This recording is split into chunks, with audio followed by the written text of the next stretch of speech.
Good morning. We're live with 25-degree weather at 10 in the morning. Uh-oh.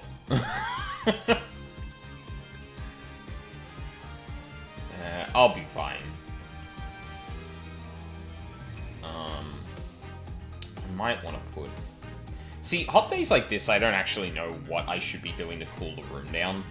Because on one hand, like, this is definitely the warmest room in the house compared to everywhere else because it gets the morning sun and my computer's going. But, like, if I close off the room and put the aircon on, that obviously cools the room down, isolated, but it doesn't push any of the hot air out as fast as it could.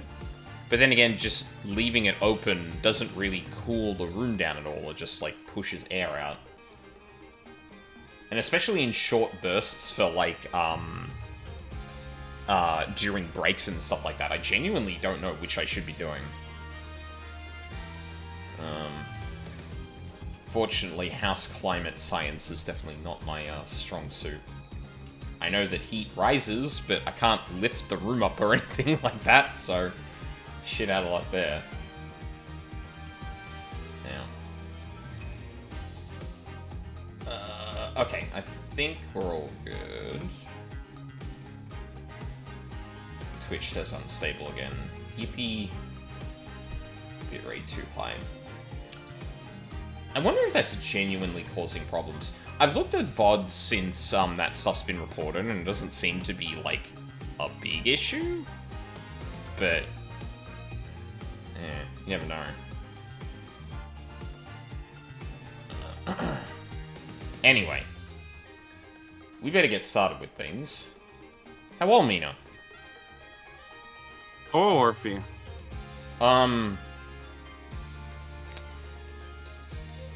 Let's just press on. We will get to it. Yeah, you know what? That's good.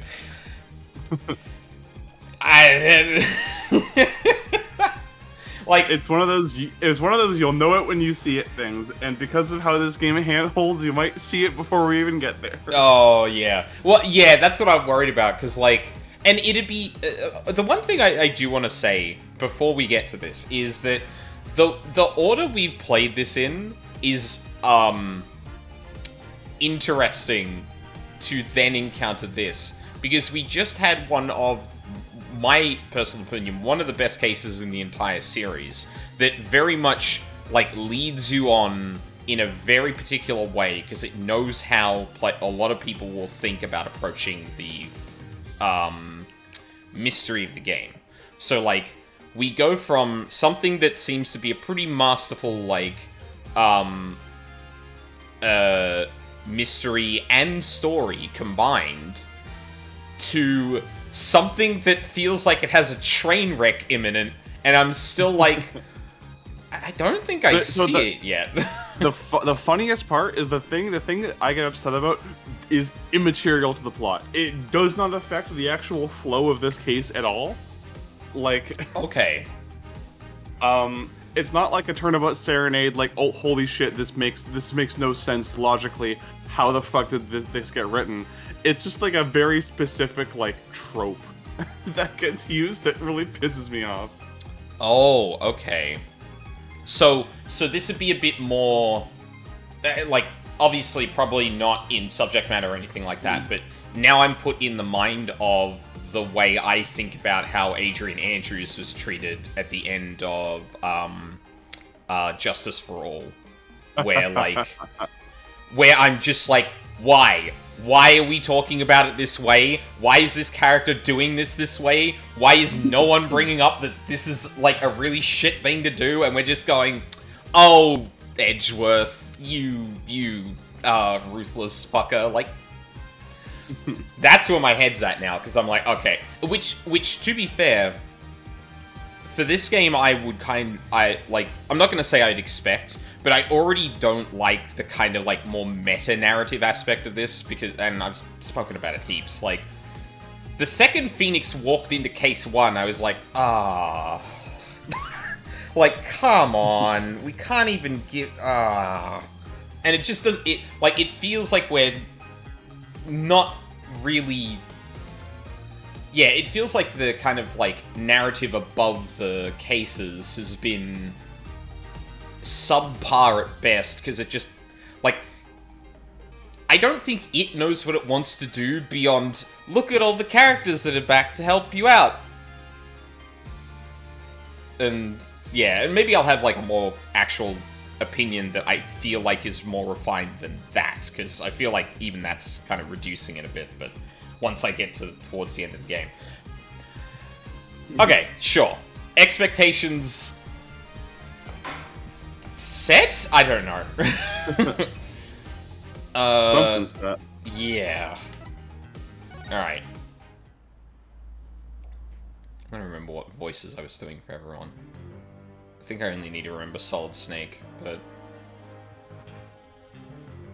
Oh wow, You had this very, very haughty voice for Q. Hmm. Hi, Cookie. Hello, Cookie. Oh, that's interesting.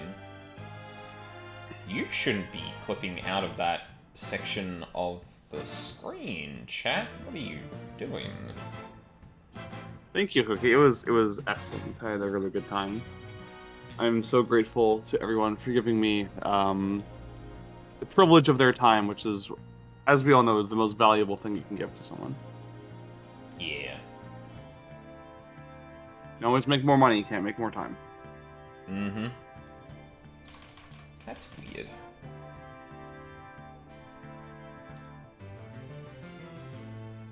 Well, Cookie, let's not get crazy.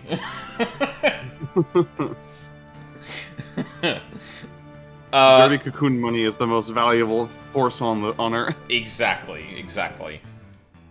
Actually, I'm gonna look at the... What were you leading into this with? So we know that Robin Newman touched the stage costume. Yes, with the fluorescent glow-in-the-dark paint. Yeah, that Juniper had made, and we know that whoever was wearing the costume allegedly tried to lead Miriam to where the body was. Right.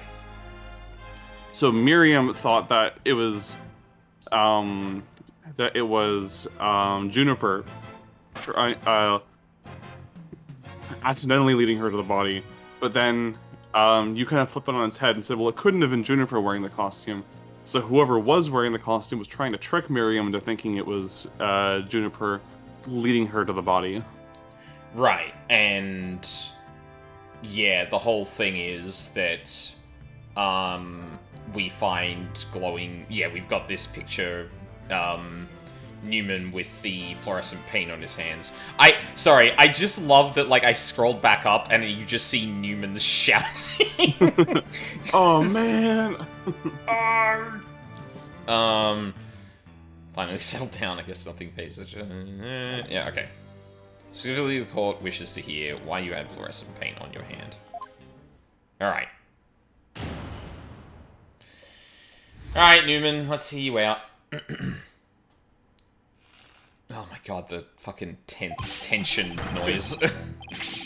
I went to see Juniper in her dressing room, but she wasn't there. When I walked by that frilly costume, I was like, whoa! Mannequin it was on. It was about to fall on me. I got that paint on me when I caught it. But I never put it on. That's just stupid. Hold it! Oh.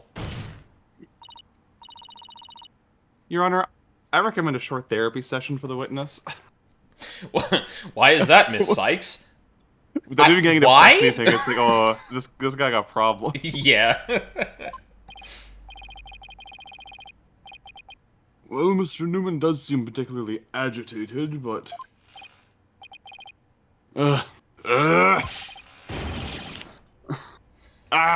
no! Not therapy! You can't make me go to therapy. Not again. What's his problem? I sensed it the moment Robin took the stand. The discord in his heart. Oh, not again. So you think he might be hiding something?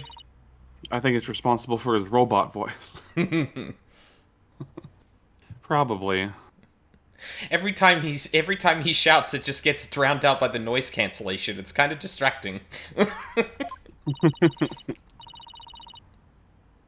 You ready, Mr. Newman? Let's see what the Mood Matrix can do for you.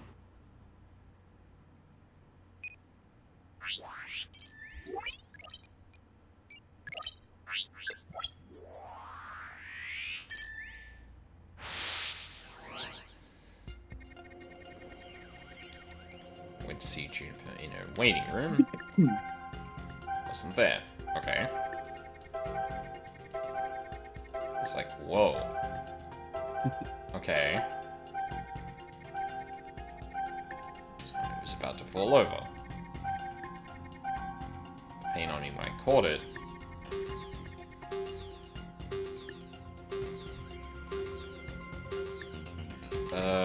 I mean, I guess maybe the happy thing? I don't know if that's, like, truly standout, but... Best we got. Yeah. Best we got. When you mentioned the stage costume... Because, like, it'd be easy to say, well, yeah, he might have thought for a second that it was her. I sense a sudden, powerful feeling of joy. Would you care to explain, Mr. Newman? Wait, what? Why would a frilly scarf thing and a long skirt make me feel like that? I don't know, but you seem awfully interested in that costume for some reason. Oh my... You didn't happen to put it on, did you? Looked like I'd be into that kind of thing. I'm a dude, and I'm into braces. Of the macho variety. Oh dear. I think I might be catching on to something here. You don't think Robin's actually got a thing for Juniper's outfit, do you? Oh, come on, isn't it obvious? You're enjoying this a bit too much, Athena. No way, man.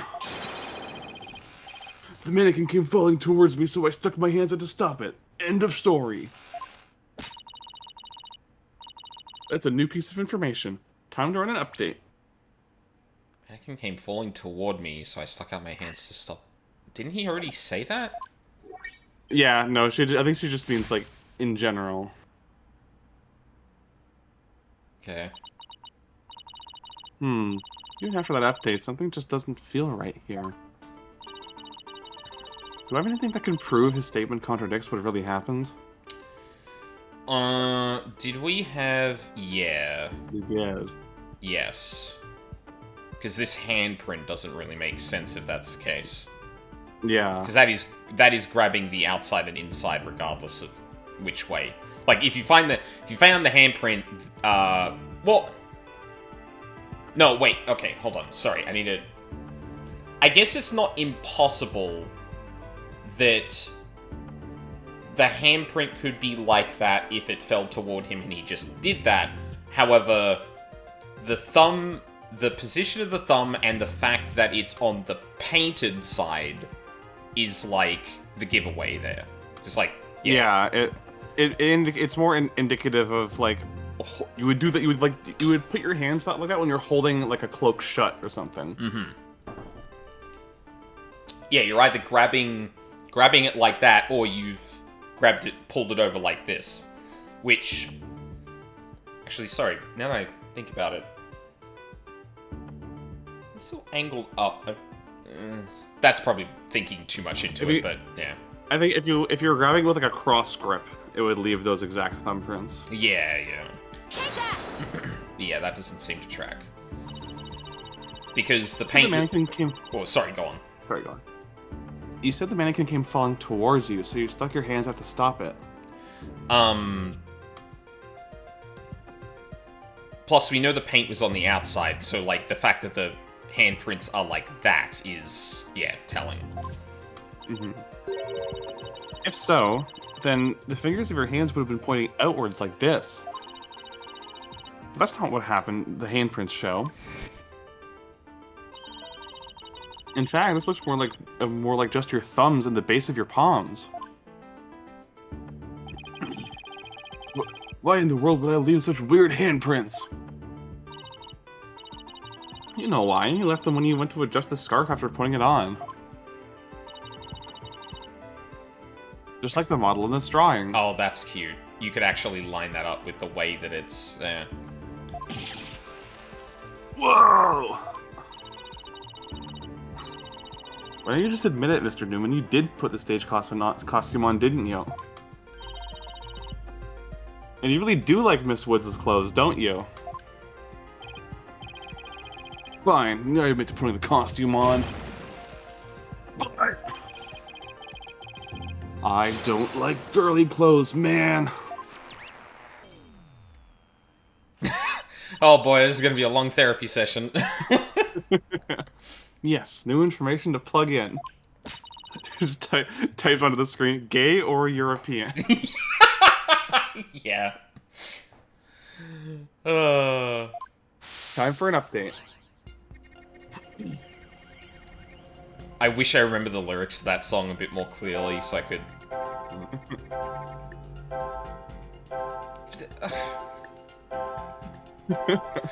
Oh, this is so fucking... The train's rounding the corner. You can see the headlight. Yeah, now I can see the train. You're like, train's coming. I'm like, I don't see that. And then I heard the horn. I'm like, oh no.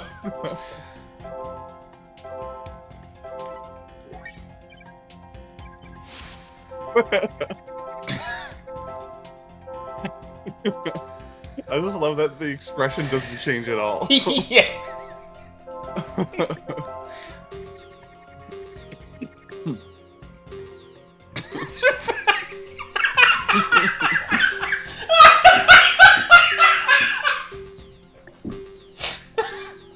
Me when I do my nails.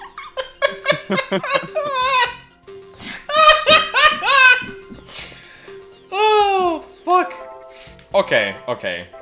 Why sad? I'm artistic, man. Athena. Oh, cool, me too. Oh, that explains it. Athena, that's not what he...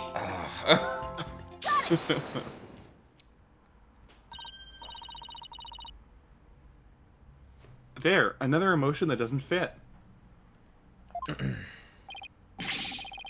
So what? You're really starting to get on my nerves, man. Mr. Newman, you got excited when you put the costume on. But you also felt sad. Who cares if I felt sad? It's no big deal.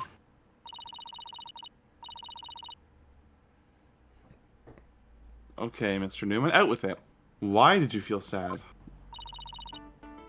You're hiding something, aren't you? You're not fooling anyone anymore. Now tell us why you were sad. Okay, fine. If you're gonna be that way, I'll tell you. The reason I felt sad is... No matter how much I dress up, I'll never be as pretty as Juniper. Fucking, I can hear the train. Very distinctly hear the train. Well, no offense, but his habit of shouting at the top of his lungs doesn't exactly help. Oh, is that an unattractive trait, Apollo? Is that unattractive? You don't like that? You don't like it when dudes do that, huh? Alright, Mr. Cords of Steel. No, that's not it. I totally owned those girly clothes. I should have been totally pretty. But, there's something that keeps getting in my way. No. Wow, that's a whole lot of anger and raw emotion right there. And his heart's crying out in pain. His emotions are out of control. Out of control emotions. We saw those during the Ninetales Veil incident. So all we have to do is find the source of this uncontrollable anger, right? Right. How do we look for a conflict between the statements and the images we see? We can find that. We can wrestle him away from whatever's tormenting him. Mr. Newman said that there's something getting in the way of him being pretty. I mean, you could just take the braces off.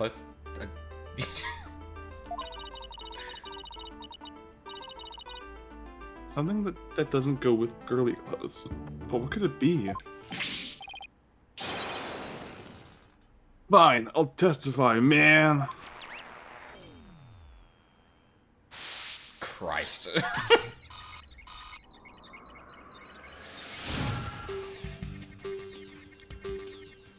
Snuck in knowing the costume is in there. I was pounding even though I'm a guy. Sure, I felt a powerful feeling when I saw that long frilly scarf. Why are they calling it a scarf? That's... It's weird. It's a cloak. It's clearly a cloak. Yeah. Also, like... This not even... Like... My problem starts with, like, that is a cloak. I don't know how you consider that girly, personally. I guess it is pretty frilly, like, up the sides. Sure. But, like, that is, like, the mildest way I would consider it girly, you know? Yeah. I don't know. If it was right side out, honestly, I would say it would look girlier because, you know, it would have, like, the constellations drawn all over it and whatever. Mm. But even then... Yeah. A diva when I pulled the hood over my head. That's right. It's totally dressed up like a girl. So we're looking for a contradiction. I feel like it's got something to do with this. But didn't he say there was also something getting in the way? Like, isn't this statement itself contradictory? I guess. Yeah, maybe this one. Because there's, like, it's anger, right? So it wouldn't feel... If it felt right, it wouldn't be either. Yeah, this is contradictory to the emotion that's overwhelming right now, yeah.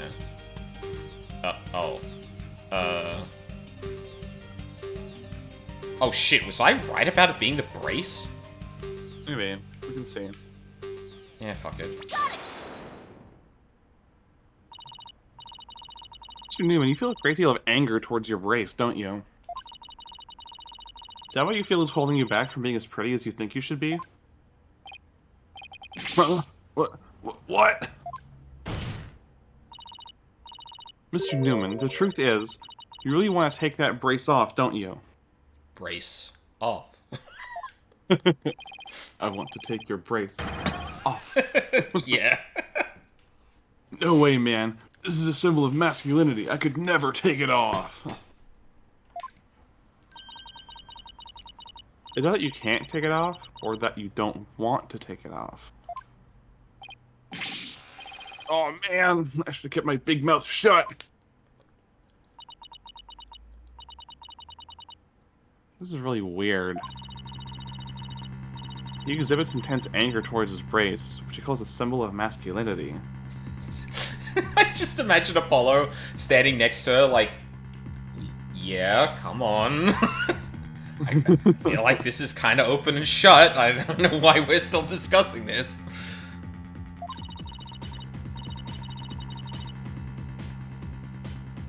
But he can't take it off, not even when he's trying to look pretty. What could be at the root of his complicated relationship with his brace? I'm feeling we're on the verge of uncovering an earth-shattering secret. And I'm going to announce that secret to the public court.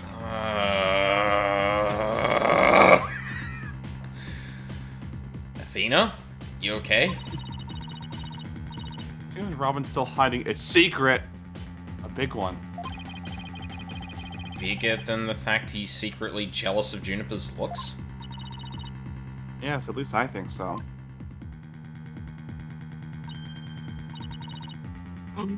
No, it can't be. Those people aren't real, they're just myths. They only exist in legends. I just thought of something, but it's totally insane. Mr. Newman. What? I'm on to your little secret. If I'm correct, it's not very little at all. It's huge! This sounds completely insane, but it's the only possibility left. You hate girls. Oh. Push on. Push through. Last push. Then I can go on. Okay. Just after this happens, I want you to give me at least like 1 second to get my thought out first. Okay. And then you have carte blanche to just go. Cause like Okay. I'm glad I brought this up earlier, but like again, kind of the narrative above the cases continues to be very frustrating to engage with. So, well, I mean, that's redundant. I mean, yeah. And I will point out, the one thing, okay, before this actually goes,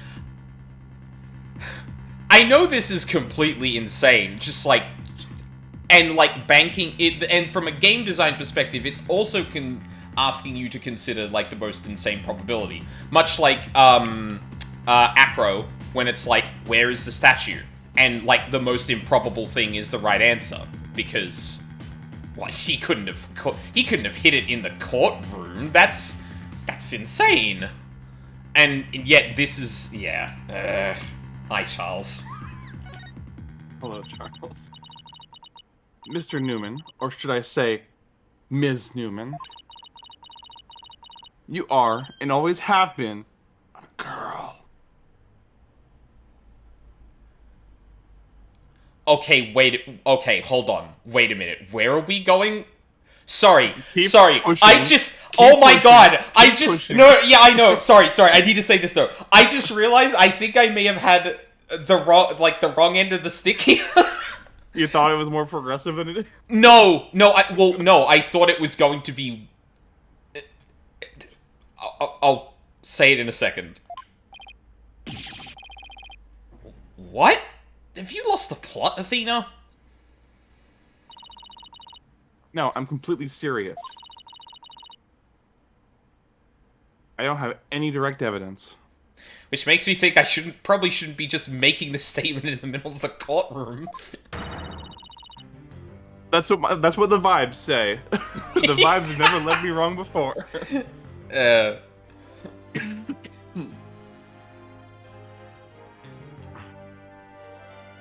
When you're a lesbian, Apollo, you pick up the ability to sniff out other girls. Sometimes literally.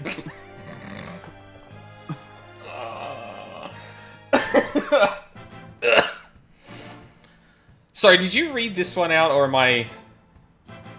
I did a version on it. I can say it literally. Okay, no, that's fine. That's fine. Whatever.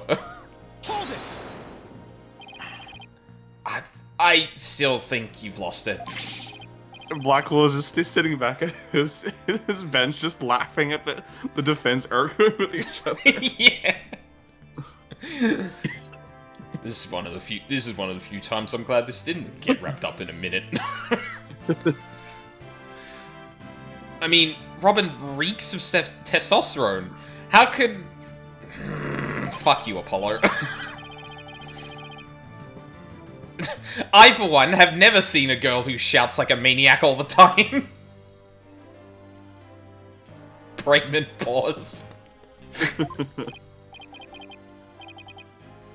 Oh.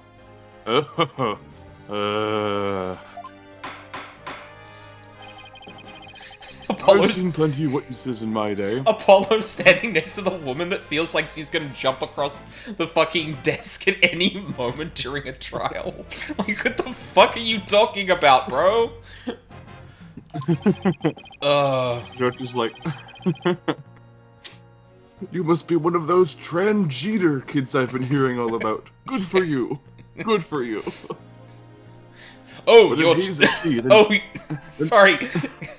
Oh, you're transgender? Good for you. That's cool. That's splendid.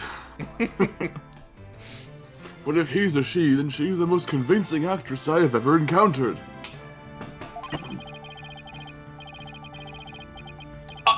Therefore, let me pronounce my verdict. Robert Newman is, without question, a man!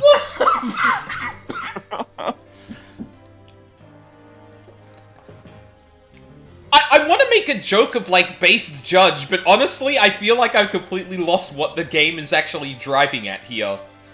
Because I went from, are we about to out an egg, to, oh no, this is Naoto again, to, what is even happening? What is even happening now?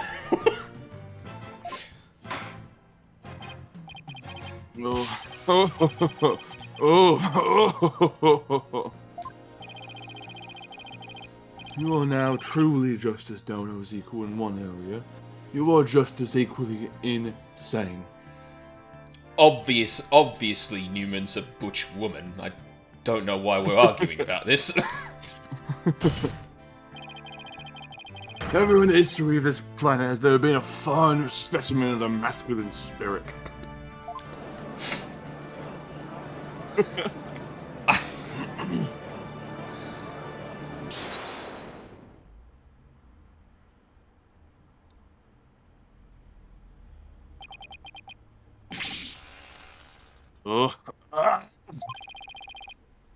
You guys are done talking about me. I'm...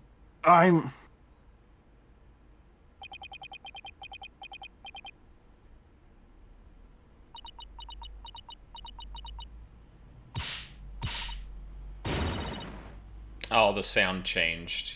The sound changed. Yeah.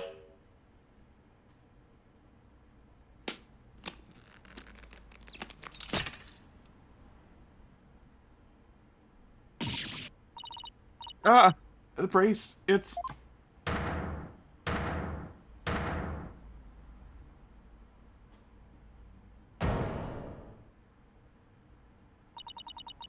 The bangs moved. They weren't eyebrows after all. Oh. Oh, I need to see it before and after pic for that. I wouldn't have noticed that. check the court record. Oh. Oh yeah, good point. Oh yeah, assuming this hasn't updated yet. Oh yeah, oh that's cute. I didn't actually interpret those as eyebrows. I thought you just didn't have any in this character design, but oh. but no, that's cute. I like that.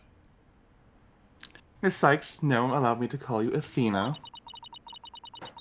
I wanted to keep this a secret at all costs. But no.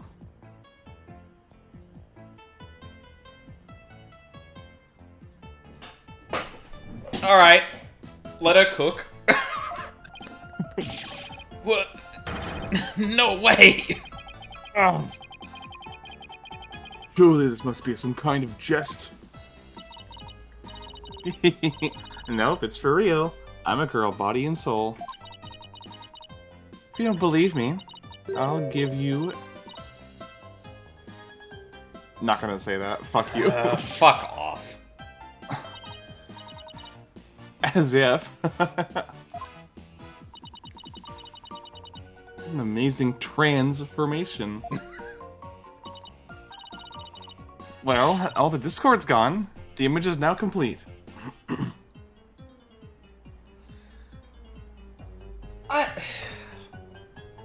Just keep going. There's a detail. There's a detail. Okay. All right. Sure. Yeah. I just I thought it would be like a little bit more condensed of a moment, but this has actually left me insanely confused for a lot longer than I was expecting.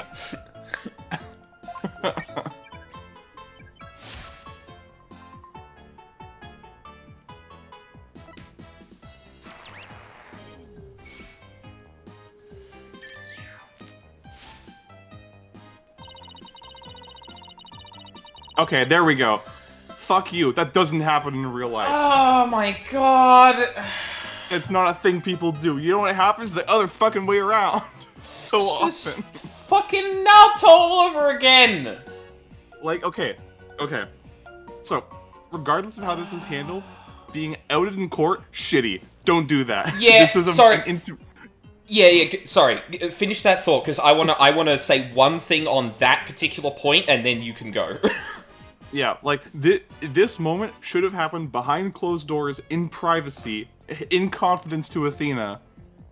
Then, if Robin was actually trans, that'd be fucking based. There'd be such a good character moment of, like, Athena helping this AMAB, egg, live authentically and be feminine. That would be great. I would love that.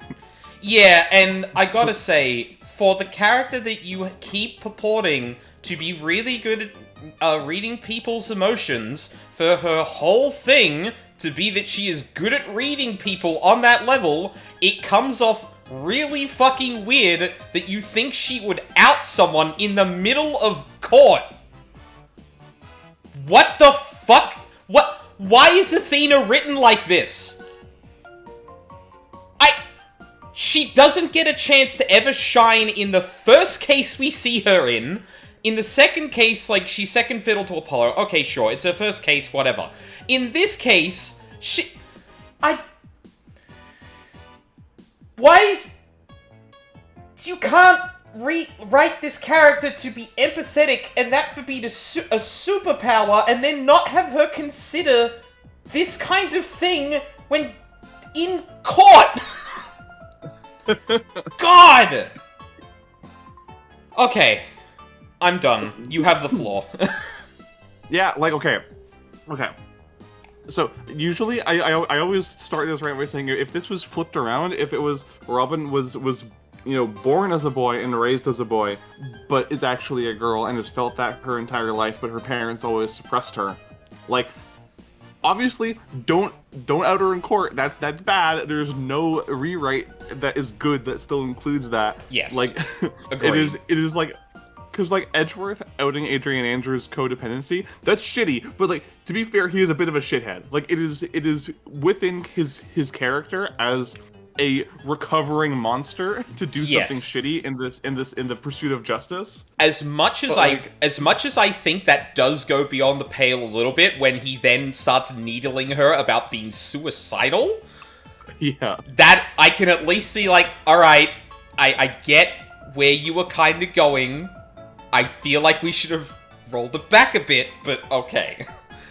Yeah. Sorry, continue. But yeah, like, the only thing that saves this from being, like, monstrous is the fact that Robin is really grateful for it, because she doesn't have to live a lie anymore. Mm-hmm. Which, like, yeah, sure.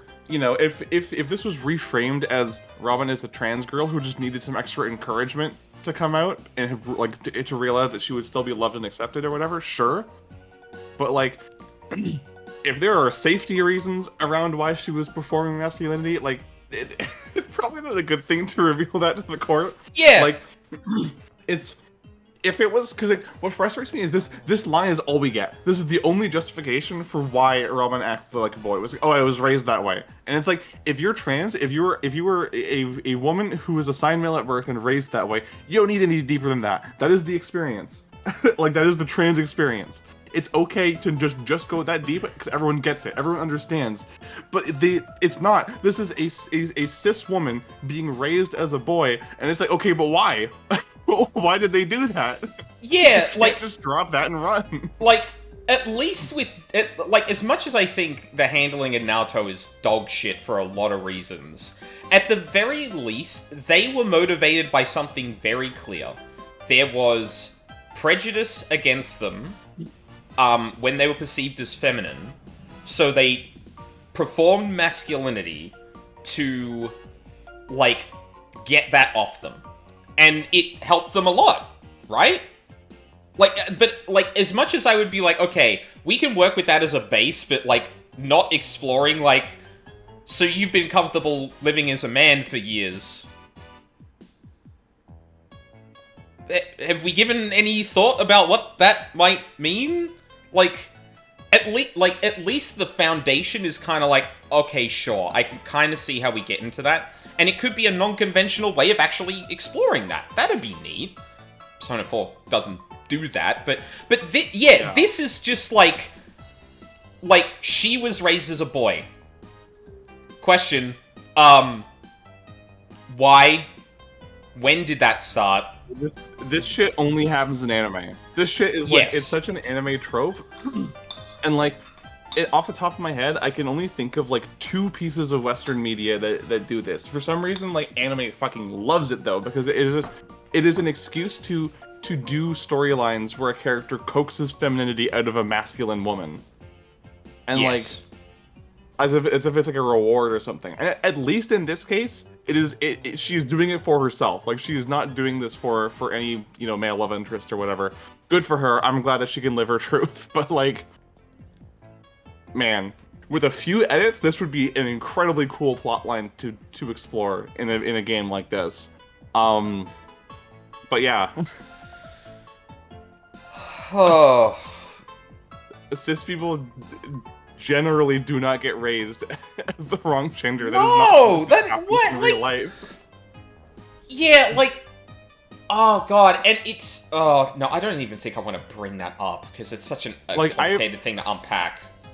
I've seen cases in real life of like fathers who obviously wanted sons but got daughters instead, projecting the desire for a son onto a daughter, but they still raised them as a daughter. They might like force them to be interested in sports or hunting or something, but they're not going to be like, no, you're a boy, you're going to pretend you're a boy and talk like a boy and whatever. Yeah, exactly. Like, this music is perfect for the fucking clown show. This point. There's a character in the seminal anime Urusei Yatsura by the same author as Rama One Half and Inuyasha. Named Ryunosuke, and he is like the earliest example I remember seeing of a kid of this type of archetype. Ryunosuke is a woman who was born a woman, but then for some reason her dad, who really wanted a son, decided to raise her as a boy. And like, it's clear that she doesn't want to act this way, and that she wants to embrace her, her like presentation and whatever. And it's like, so why don't you then? Like, there's no good reason other than my dad really wanted a son to justify this. Like, and I don't know. Like, maybe if that, and I haven't seen anything regarding this, but like, I could see that if that was the point, and to explore that would be neat. But again, if it's this kind of thing that's used as a way of hand waving why the situation exists in the first place, like, fucking why? Oh my god. This was this is definitely not what I was expecting, but also like, Jesus Christ. Like, it sounds weird to say, but I would honestly prefer like sloppy handling of a trans character to yet another example of, oh yeah, this character is 100% cis but was raised as the wrong gender, purely so that we could make a plot twist out of it. Yeah, because at least the other way, I have a trans character I can latch onto. I can say, "Welcome to the club, Robin. You're one of us."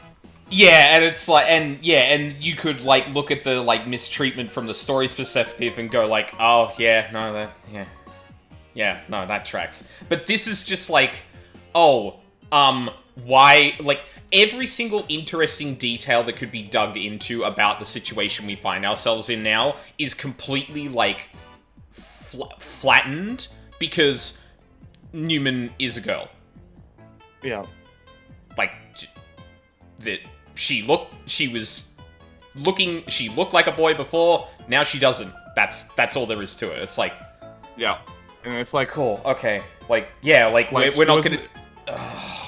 Like, she wasn't allowed to take the brace off? Like, was her parents' plan to just make her wear the brace forever? Because, like, far be it for me to make crass comments about a teenager's body, but like, those look pretty hard to hide there. I don't know how they were planning on keeping up this charade throughout her entire professional legal career. Binders ain't cheap. Well, obviously it was to train her to the point that she'd get so muscle bound that they wouldn't look feminine presenting.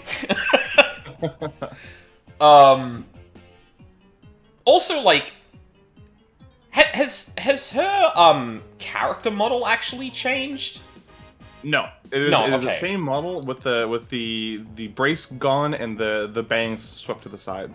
Okay, yeah. Because, yeah, I will say it is an impressive bit of character design that they were able to to design someone who, with just a few minor tweaks, can present so differently. For sure. Like the body language does a lot of heavy lifting, but she has those eyelashes even when she's presenting male. Like that is a prominent aspect of her character design either way. And like, to be clear, I do not disparage Robin. I fucking love Robin. I think she's adorable. I think she's a great character. I just think that like her backstory and the handling of her backstory, it just like cis people do not understand gender or how gender identity works, and this is like example number 5,872. Yeah, and unfortunately, like this is not this was used for a twist. This was not because they wanted to write a compelling character. Yeah, if you know, I would never recommend anyone go on TV Tropes, but if you go on TV Tropes, there is a page called The Unsettling Gender Reveal, which is specifically about when a character's true gender identity is used as a plot twist. Yeah. And characters react with shock and horror, which is exactly what's happening here. That trope needs to die. It needs to go away forever. I hate it. But I can't bring myself to hate Robin. Robin is so close to being a really cool representation. I am just gonna headcanon her as AMAB. Fuck it. Who cares? Yeah, and like, I don't know, cause like that trope definitely needs to die. The one time I felt like there was actually something to that, ironically, was in Persona 4, where like Kanji kind of like. Not explicitly, because like I don't give that game the charity of having a nuance regarding this particular point, but like as written, Kanji seems to like obviously have problems with like his own sexuality and that, but like afterwards he doesn't seem to like actually be bothered all that much that he was attracted to Naoto when they were presenting as a man. Yeah, it's because it absolves him. He goes, oh no, if Naoto was the girl all along, then I like girls, it's fine. I don't have to unpack that.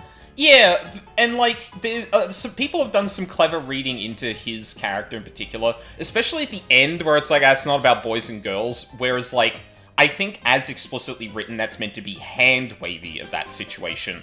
But you could also read that as like, oh, he off-screen and unbeknownst to anyone else, you could read that as him actually reckoning with that and going, oh, okay. And just moved on. Like, that's the one point where I feel like it might be interesting, because, like, I know people who, transitioned while they were in relationships, and the other person learned something about themselves during that time. And especially... And there's the only cases I know of are, like, they've stuck together afterward, and it's just like, oh, okay, shit, I didn't realize I was attracted to other gender as well, but I mean, I guess I am. And that could be interesting to explore, but again, the focus here is the shock value, not the situation you find yourself in after realizing that. Does that sound reasonable? Like... No, I totally understand what you're driving at, and I do agree. It is like, it's weird, right? Like, yeah, like, it's such a shame because like I'm gonna get philosophical here for a second. Life in general is like full of like not the norm. Like some normal things probably happen to you a lot, but there's also things that happen that are just like, you know, odds are 0 to none that this could ever happen, but it does happen, and you have to deal with that. And stories that actually bring up these, like, incredibly unique scenarios and, like, dwell in them, and, like, use it as a vehicle to, like, pick away at nuances on topics like this are really, really interesting. Like, and I hate it when those improbable scenarios are used purely for shock value and not to actually treat it as something that could happen, does happen, and actually reveals a lot about the way people look at certain topics. But no, we had to use this for, you know, our twist in the mystery game, so we don't get time to talk about that. Yeah, it's fine. I love you, Robin. I'm adopting you. Yamazaki has lost custody of you. Come here. True. Yeah. Just that picture of, that woman, holding up the guy by one arm and just, like... you with Robin to me, sorry, Yamazaki? Yeah, Yamazaki is the director right. and one of the writers of this game. I was about to say Miyazaki, and I was like, hold on, that's not right. Wow, okay. Wow. Awesome. Moving right along. Yes. Well, the thing we'll use to get back into this is, like, Athena? Really? Like, if Blackwell did this, it still sucks, but also Blackwell would never do that because that would complicate his case. So, like, the only people that can do that are the defense. And at that point, it's like, the fact that neither of them are handling it with any grace is like, you just wanted the shock value. You didn't care about how this looked like for the characters or anyone involved in this. You just wanted the shock value. It is incredibly transparent. That was the point. And transparent.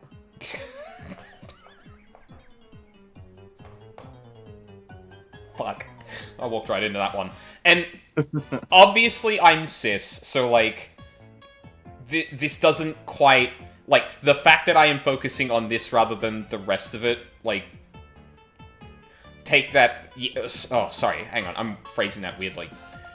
I am focusing on the narrative side of things because, obviously, like, while I have opinions on the trans stuff, that doesn't specifically affect me.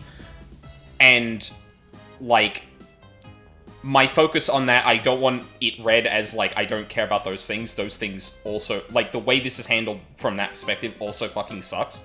But, like, I can't even give it to the game that it did something interesting from the narrative perspective. This is just lazy twist writing. And sabotages characters. The people in the narrative's character by doing it, by making them seem so shitty when they really shouldn't be Athena. Yeah. Ugh, fucking hell.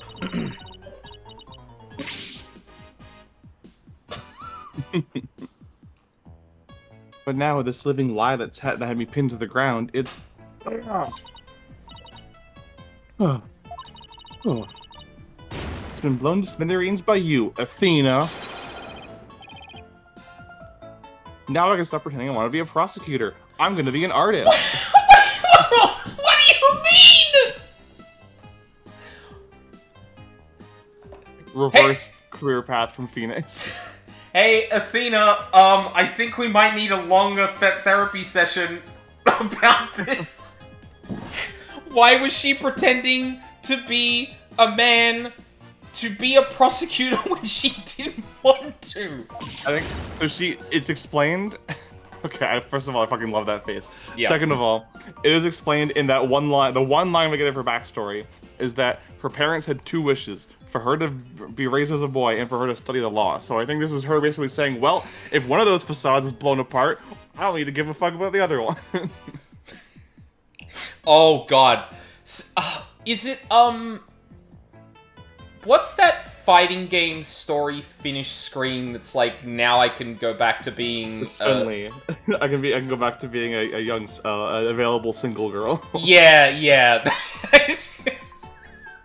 I'm just picturing that meme in my head, but from, like, Mask Newman to Fem Newman. Now that Athena's buried my identity.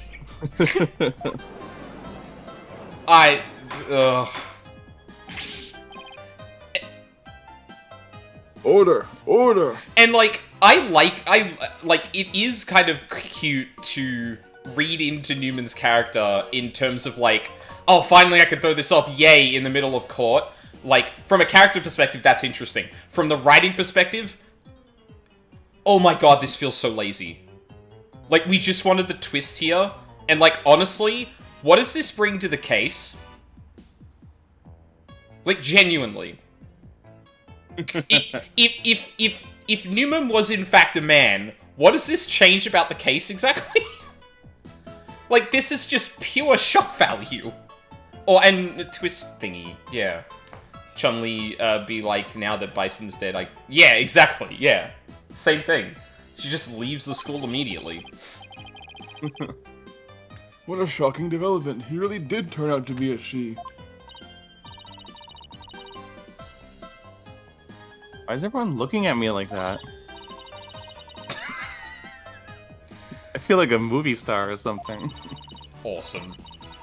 But no paparazzi, please. I value my privacy, okay?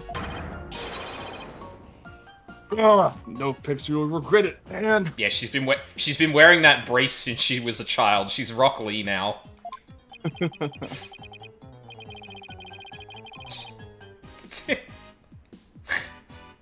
Call that shoegaze.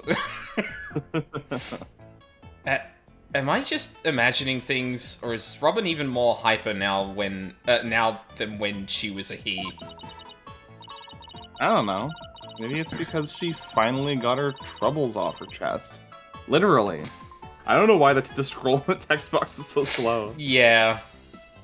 What? No, Mina, we really need to make sure they get the joke. Do you get the joke, player? Do you get it?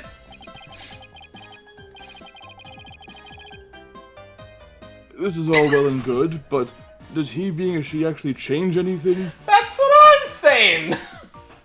And again, to bring it back to what you were talking about before, if Apollo and Athena realized what was going on and had to go, okay, hold on, we need to call a recess right now, and had to navigate trying to convince everyone that, like, we really need to talk to the witness about something right now that I don't think we should be airing out in court, that'd be cool. That'd be a cool moment to disrupt things and, like, you know, have, again, Athena and Apollo realize something about their characters, like, trying to deal with that situation. But again, as the judge points out, okay, so what now?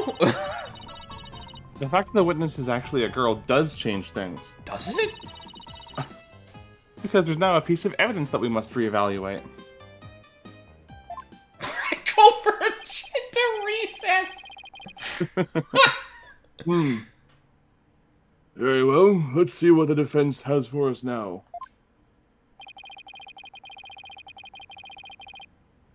What piece of evidence must be reconsidered now that we know the witness is a girl?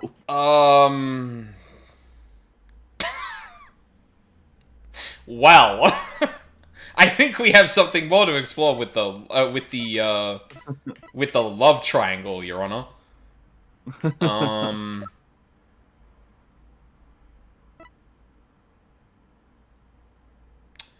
Oh. But... Oh, this is a fucking stretch. Although, I suppose, again, given my theory that you could grab the things like that, if someone... But yeah. Take that! This is what I'd like the court to reconsider. Oh, the tape recorder. The one that recorded that threat. You're a goner. That's right. And we've already established that it's a female voice in the recording. Couldn't Newman put on, like, a more masculine voice? I don't understand how this... Oh, okay, let her cook. This is cooking nothing. Someone check Look the at my gas, lawyer, please. Fucking easy, Mac.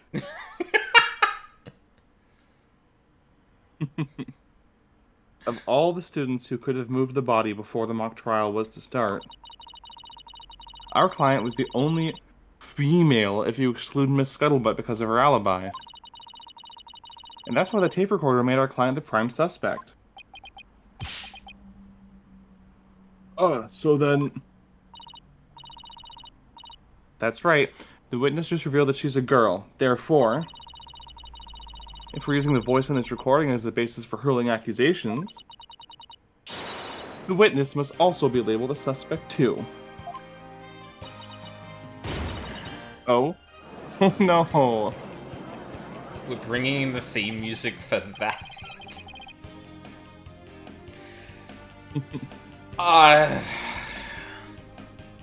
Your Honor, let it be known that this court does not support women's wrongs.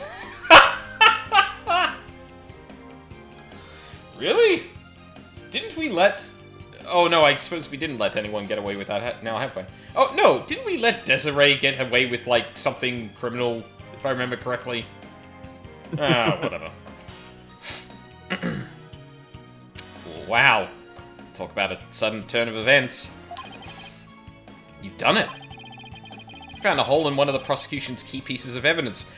And may I just point out that it is really unfortunate that the time that Athena is taking charge of a case is the one where she makes an incredibly insensitive move in court? Like, are we fucking for real right now? Oh. Yeah, but wow, that was a lot of work for a single one. Objection!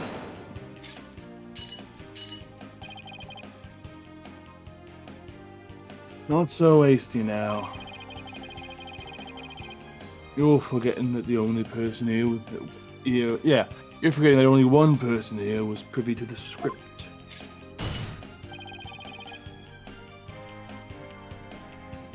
There you go, Miss Juniper Woods is still the prime suspect. Objection!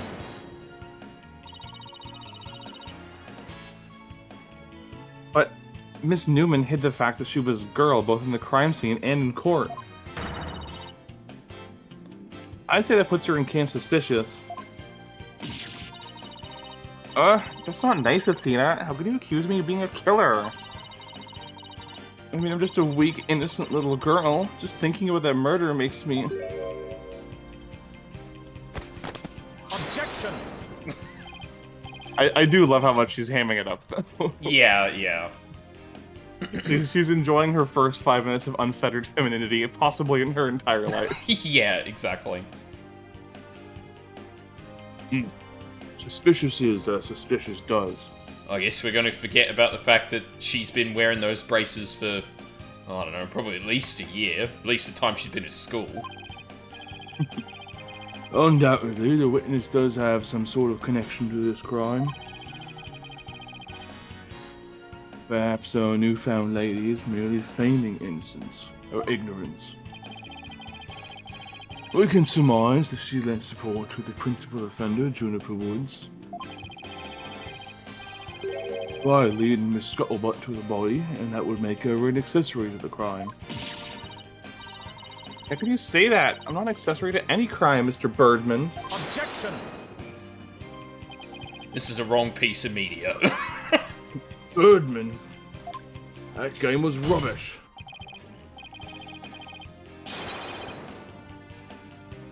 In any event, once a witness has an accessory, it explains quite a bit, does it not? Objection!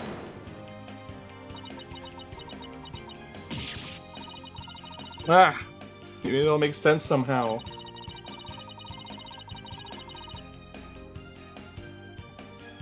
And you'll keep accusing Junie unless we can show someone else knew the script's details. But how could someone have gotten their hands on that kind of info?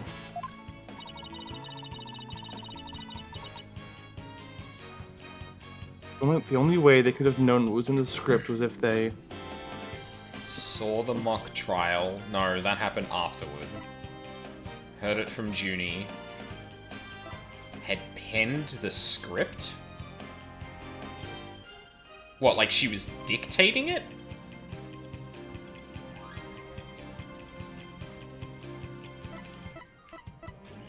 That seems like oddly specific.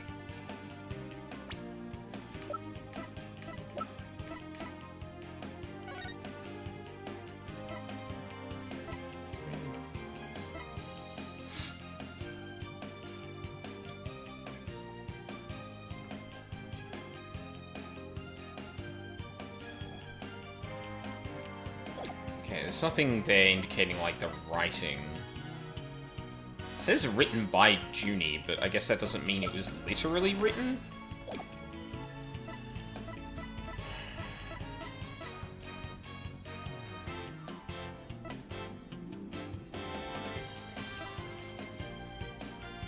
And I don't know why June would tell anyone else, like... I'm leaning towards this, but I have no idea if we have any evidence that that is actually the case. Fuck it. No. I've got it. All anyone has to do is write their own script. What? A completely stream of thought, devil may care way. Oh, this is a stupider point than I thought. I'm not even going to ask how such a Frankenstein could resemble the actual script. No. Have you ever heard of monkeys at typewriters, Miss Sykes? Well, if at first you don't succeed. I heard it from Junie, I guess. What? Why would she tell anyone? They were competing for the spot for the script. Why would she tell anyone what? And who? And furthermore, top secret script written. Didn't we establish at some point that the only? I feel like at this point, Junie would have told someone if she told someone else about the script. That seems like an incredibly important detail. Unless someone was, like, right? overhearing it, but, like...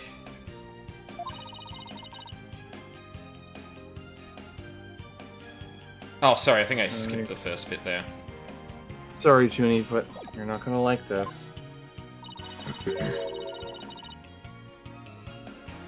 Our client may have leaked the script's details to someone. What the devil?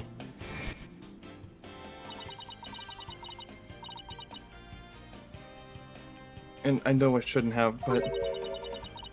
revised the script to favor the prosecution. But Professor Court noticed it immediately and changed it back. Miss Woods did not want Hugh O'Connor to win the mock trial. Are there actually 2 copies of the script then? That's why I believe she leaked the details to the witness, Robin Newman.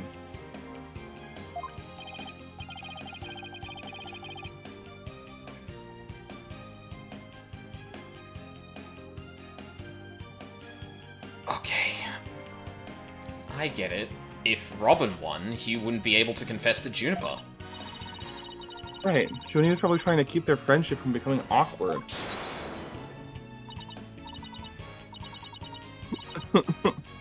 How could you, Dina? What a bunch of bull! I never heard a word about the script from Juniper. Never, ever. Objection!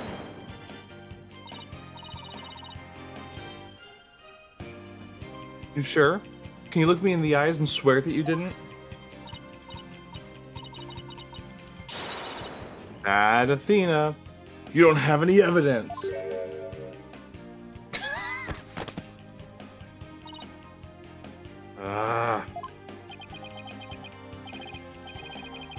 Actually, we might have just the thing. What? Really?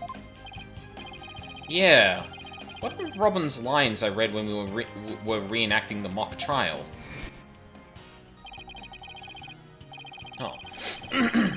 Here's a shot of the crime scene. Ironically, it was Professor Court who posed as the corpse. Forehead, how did the mock trial participants react to this photo? Oh. Oh, no, that's right. Mr. Newman was surprised by what Professor Court was wearing.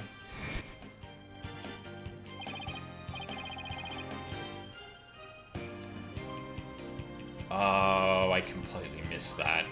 I remember that too.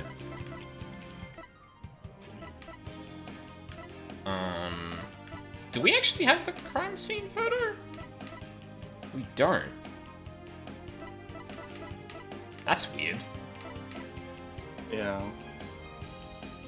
Actually, yeah, why wasn't that, like, hey, actually, I think we have evidence of this. And, well, maybe that's a bit of a stretch, but... Was it in the autopsy? No, it wasn't. Huh. No. Huh. Robin said, oh, the green sweatsuit. Sure, I might have said that. But, so what? Well, think of it this way, Athena. Yeah, which way exactly? If I told you that I'd be wearing a blue suit today, but then showed up wearing what I've got on now, what would you say? Oh, the red suit. This is a bit tenuous, I think.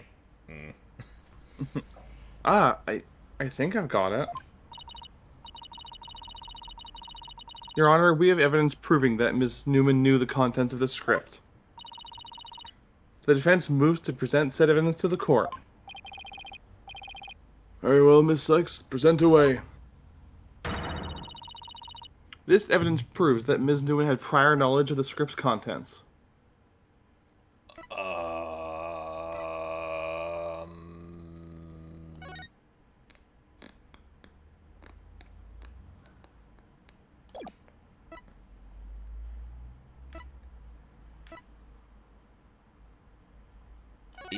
Is there a piece of evidence that actually has that? I think the mock trial script might.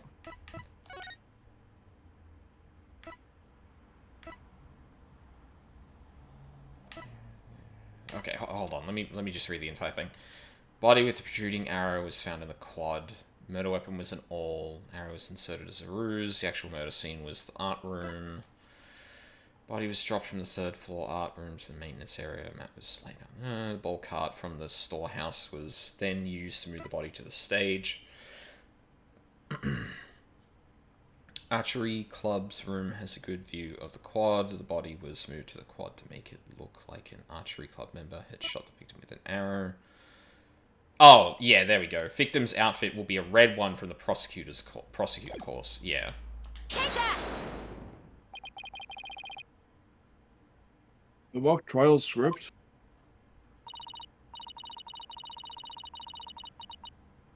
Ms. Newman, during the mock trial, you were shown a photo of the victim's body. And reportedly, you reacted by saying, "Oh, the green sweatsuit." Oh, yes, I said that. What's your point? You seem to have some issue with the green sweatsuit, and I think I know why. The proof is in the script, specifically on the things to prepare page. Sweatsuit. Victim's outfit will be a red one from the prosecutor course. Ah. You were surprised because the sweatsuit in the photo was green. But if you didn't know about the script's content, then that shouldn't have surprised you. No. I thought we were friends, Athena. How could I have been so blind? So you are faking fainting. In light of her privileged knowledge, I move to declare Ms. Newman a suspect, Your Honor. What?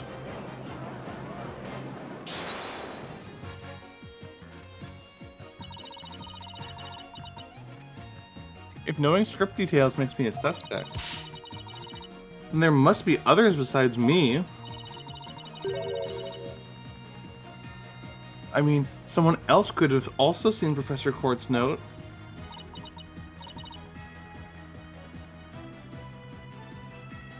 Note? What note? The Professor and Juniper were working together to prepare for the mock trial.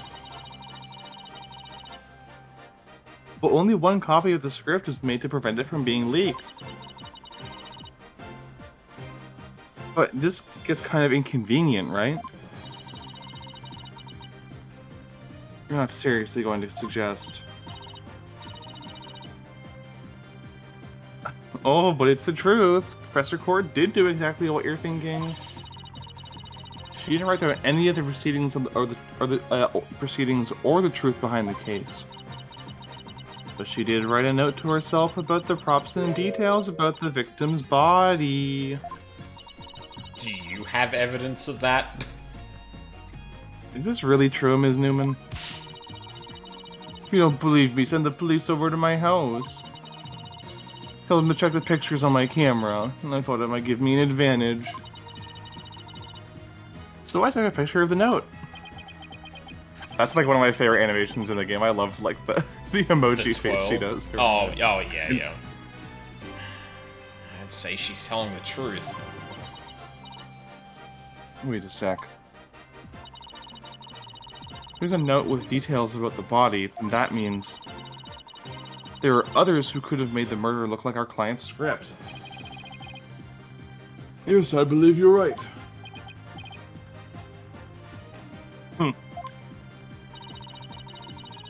Apparently, this case isn't as clear-cut as Prosecutor Blackwell would have us to believe. This new revelation blasts a big fat hole in the prosecution's case. Objection! Sorry, I read big fat hole and got so so horny I passed out. I think I have COVID. Bully for you, Missy, but don't think this spells victory. And why not? The battle is still young, and my blade is now fully drawn. Cookie! Between it and my next witness, your life will be forfeit. So put away your wooden sword and show me what you are truly capable of if you wish to live. You want it? Don't worry, I'm gonna bring it. The big fat hole.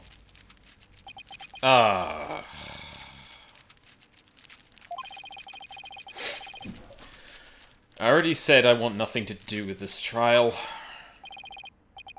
How juvenile. It is not a matter of what you want, for you will cooperate, you O'Connor. Prosecutor Blackwell, why have you called this witness?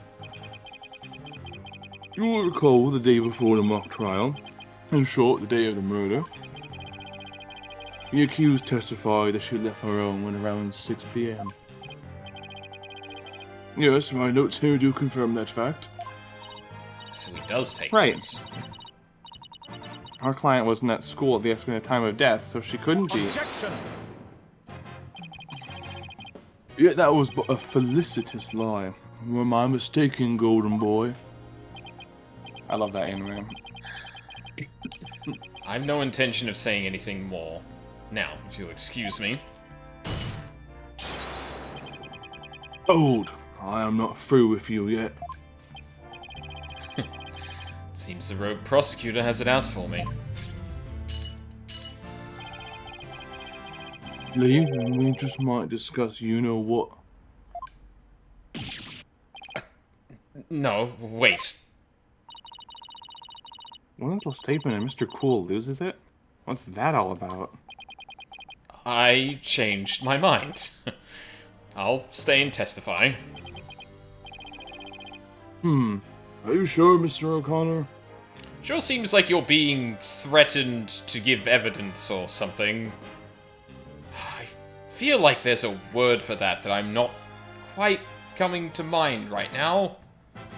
I'm sure it's not a crime, at least. Word of a genius. Oh, sorry, you good? No, sorry, I was just doing this little... Yeah. Word of a genius is as good as gold. Let's get on with this. Hugh O'Connor, a senior at Themis Legal Academy, lawyer course. How's that?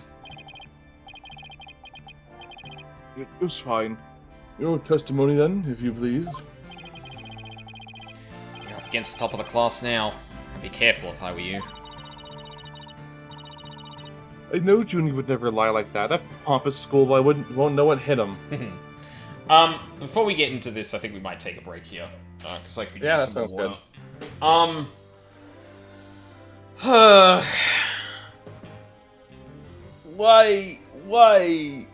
Why did Japanese games in particular love doing this shit?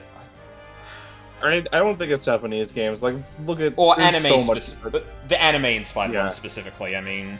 Yeah, anime-inspired ones do the raises the wrong gender thing all the time for cis people, like, specifically.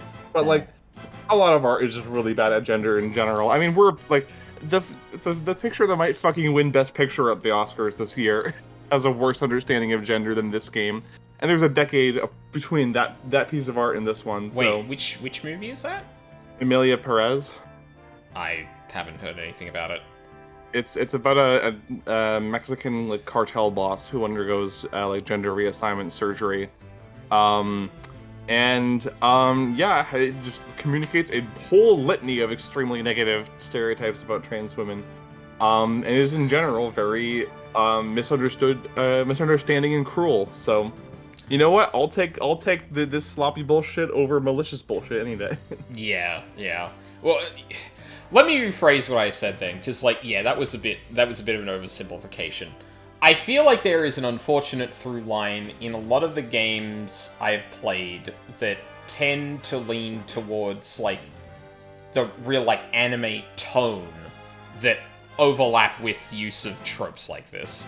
Like Uchikoshi, obviously, big exception there. I'm sure if I sat here and actually went through my library, I could probably think of others that don't do that, but, also use no actual Mexican actors, I think. They didn't have consultation with any, I'd love to make a film about a subject I have no idea about and absolutely ask no one to look into it. Yeah, it was, the director is French, most of the cast is either American or French, It's real messy, but there was this amazing counter spite move about where a Mexican trans woman made a short film parodying it about a French trans woman who's about to inherit the baguette factory that's full of incredibly obvious French stereotypes, and she went out of her way to make sure there was not one French person involved in the production. Awesome. That's great. I love malicious, like, malicious and spiteful writing. It's fucking incredible. I've said it before and I'll say it again. Spite is one of the most powerful emotions when it comes to creating art. Absolutely, If you make a piece of art out of spite, I am interested unconditionally because I want to see the intensity of the emotion that drove you to create this. Yep. Mm-hmm. God, I want to say video game title right now, but it's on a... it's a bit of a spoiler for people who haven't played it. Actually, I'll you know what? I'll message that to you during the break, Mina. Okay. But yeah, sounds good. Break first. I need some more water.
I'm back.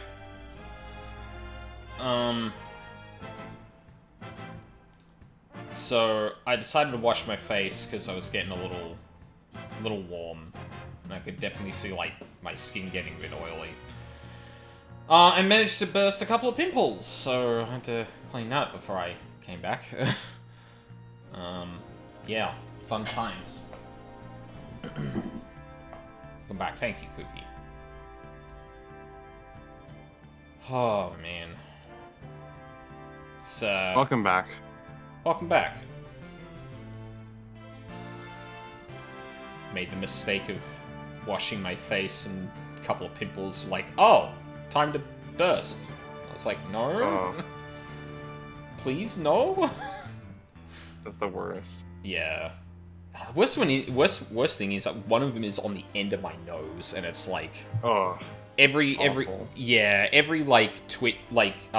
of my face tends to tense that up a bit. So it's not an unfamiliar feeling. I've dealt with pimples since I was like 15, so it's not. And I'm in a much better place regarding that now than I was all the way back, or even like 5 or 6 years ago. But yeah, still not fun. All right. Kidding, yeah. Beg your pardon? I said no kidding, yeah. Yeah. It's never fun. No, it isn't. All right.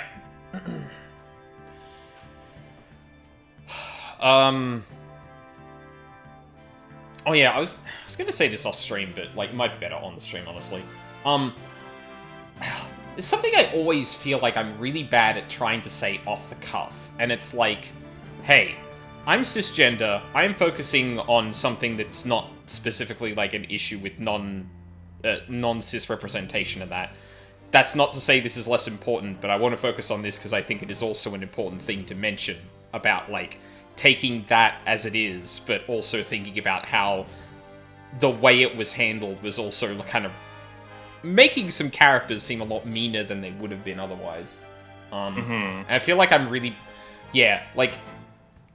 I found myself tripping over that because I was like, shit, I need to be very careful with the way I say that. Because it can come off as, like, being like, oh, I'm cis and that's why I'm not focusing on that, rather than, I want to focus on this too and treat both of them as problems, but I want to isolate one from the other for a moment to talk about something specifically. And, you know, obviously the fact that I do focus on something like that instead of the other thing, yeah, could chalk that up to being cis. It's not out, well, yeah. Shit, even me explaining it now, I feel like I'm still tripping over it. Don't worry about that. Yeah, like, my focus, regardless of whatever topic ends up coming up in the story, is like, okay, let's talk about, like, for example, when it comes to 16, there was a moment where I went off about, like, the representation and treatment of female characters in the games. I'm a man, so, like, But, like, I use that to say, okay, so this is already a problem to begin with, but let me explain why this is also impacting the story, because it, and either why, it's, not even beneficial to the story to rely on, say, tropey things or anything like that in that realm, or that it's actively undermining something the game is trying to say, because it has a blind spot about that. But yeah. That's why I stream. I want to try and train myself to be better off the cuff with talking about things like that, and probably still going to trip up here and there. And I know that's a very minute thing to think of, but when the whole point is that I'm trying to improve the ways I communicate off the cuff like this, they always stand out to me. So, we dwelled enough on that. So,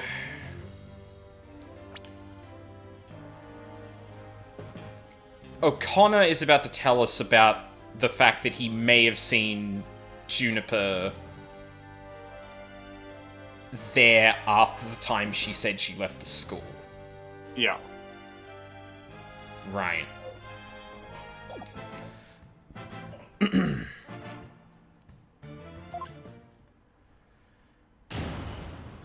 trying to get myself back in the headspace of, like, what the timeline for all this stuff was. Do we have much in the way of... Autopsy reports obviously got between 6 and 8 p.m. Yeah, between 6 and 8, Juniper was claiming that she went home after class before 6. Yep.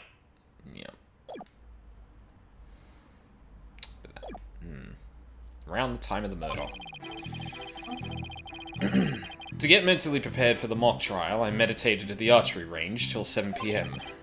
At around 7:15, I went to the main building before going home. That's when I saw Juniper. We didn't say much as we passed by each other. She seemed her usual self. That's it.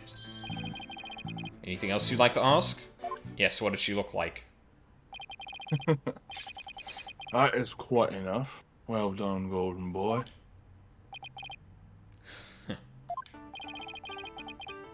The final bell rings at 7 p.m, at which point the cans pierces a desolate place. Now you will recall the tape recorder, and we know the time of the voice recording. It was 7:10 p.m. the day before the mock trial. That was the dark hour of this heinous crime. From Danganronpa to Persona 3. God. Do you have any proof of that?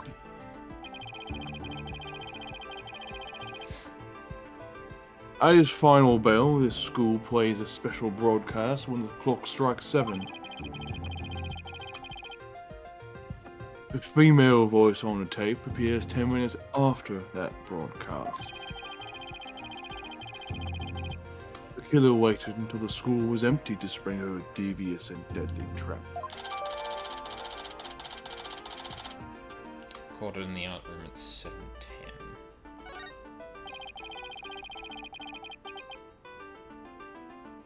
So, when the witness saw the defendant, that would have been... Indeed.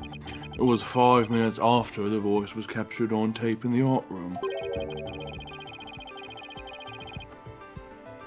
Ergo, we know that the accused was still in the main building even after the killing. So the time of the murder and the time of when the body was moved... Great, another inconvenient testimony. Miss Sykes, do cross-examination, please.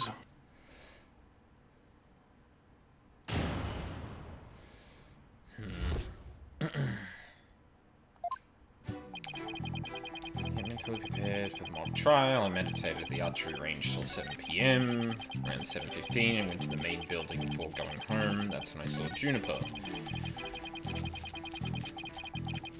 Hold it!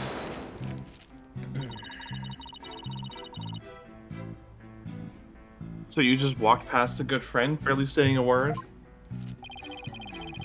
The final bell had already rung. They get mad when you stand around chatting. Then again, we're not like you people, talking endlessly in those annoyingly loud voices. Objection! Annoyingly loud voices? I'd like it if you refrained from insulting my partner like that.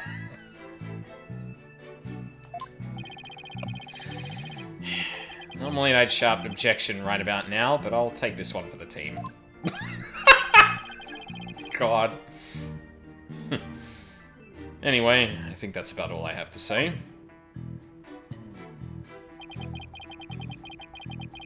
Hold it!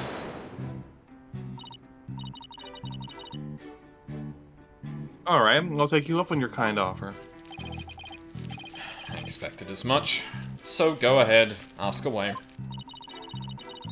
Mr. O'Connor, I want to ask you... Did you go up to the art room? Why did you stay past the bell? How did you prep for the mock trial?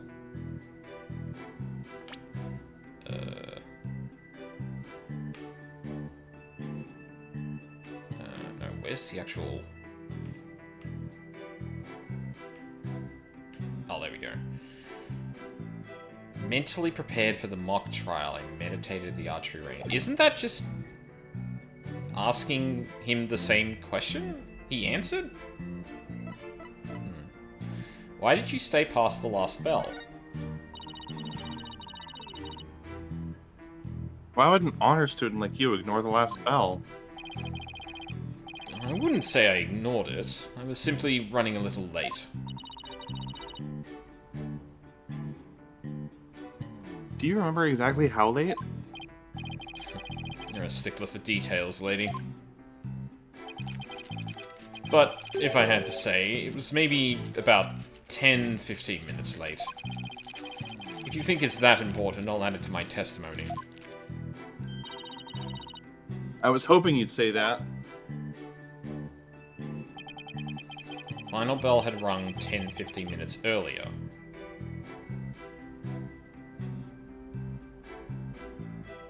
Hold it!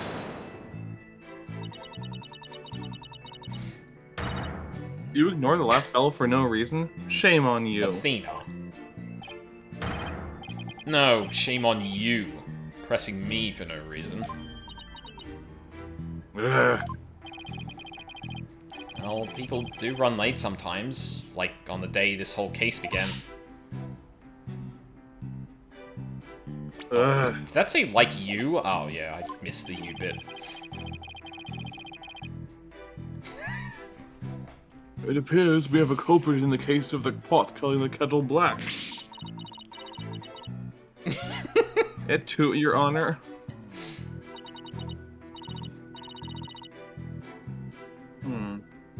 Now what? Ask another question? Oh, that's cute. It actually laps me around here to do... Yeah, okay. Fuck it. How did you prep for the mock trial?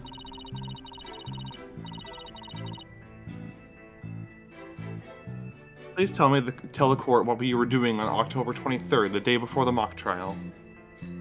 Let's suppose Pot and Kettle have committed a serious crime.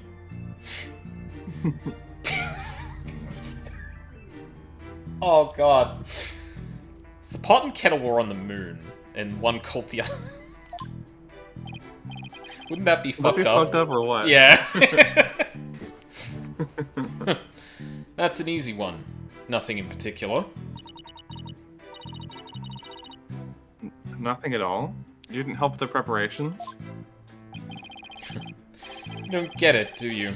I was merely playing the role assigned to me. I left the preparations and like to the others. My job was to be mentally prepared.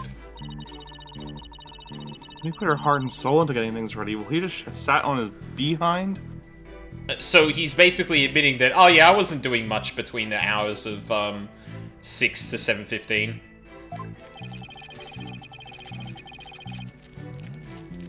Just to reiterate, I spent most of the 23rd meditating at the archery range. I didn't talk to anyone until the school closed at 7 PM. I suppose a few archery club members did come and go while I was there. But you didn't talk to anyone? Not a single soul? That's right. I didn't say a word to anyone till the final bell at 7 PM.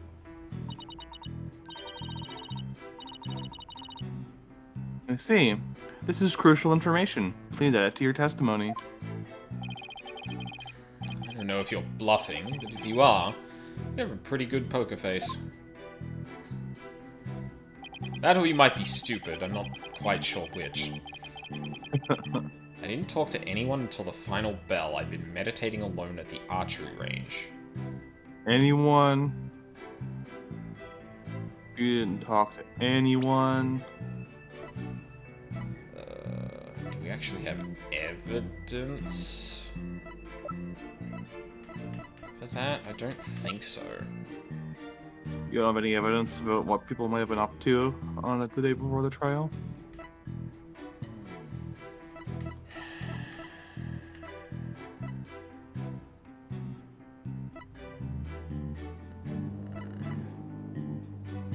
Covers the mock trial.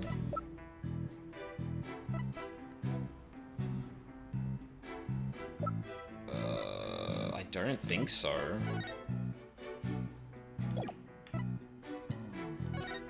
This is notes here.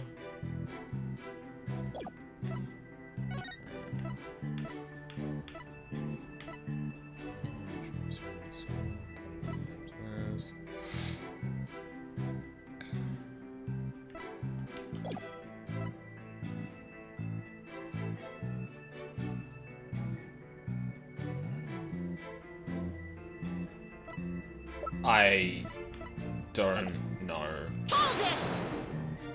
You want a More specific hint? No, Okay. not yet. You really didn't talk to anyone? Well, I did exchange a few greetings. But what does that matter? So he didn't have any conversations the entire day? Wait, I thought we were just talking about 6... Methinks that claim needs a little more scrutiny. What should I do? Is there anything I should ask about in more detail?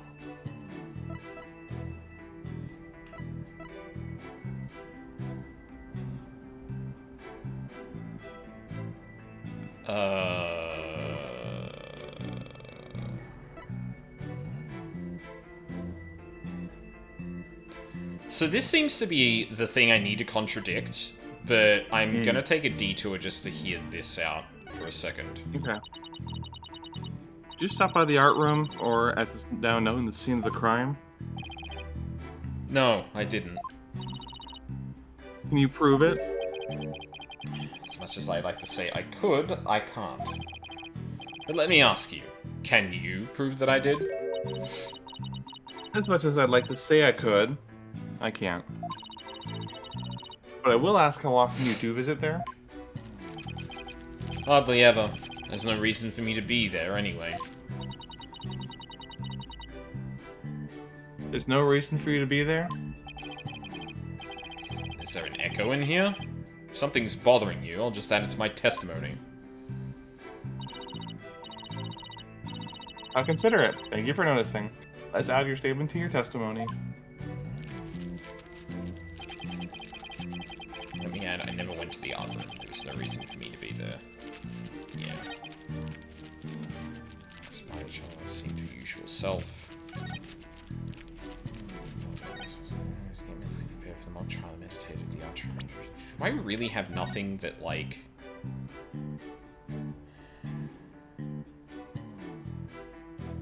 Routine report, need to speak with O'Connor. Met with Hugh about that report yesterday. Oh. I don't... Okay, hold on. Hold it! Because I do kind of have a problem with this. I'm gonna skip past this, I don't care. Oh, I guess I can't speed through it. Thanks, game. I'm glad I'm skipping this. Shut the fuck up. I mean, I guess they are the same age, as weird as that may be. Yeah, Objection!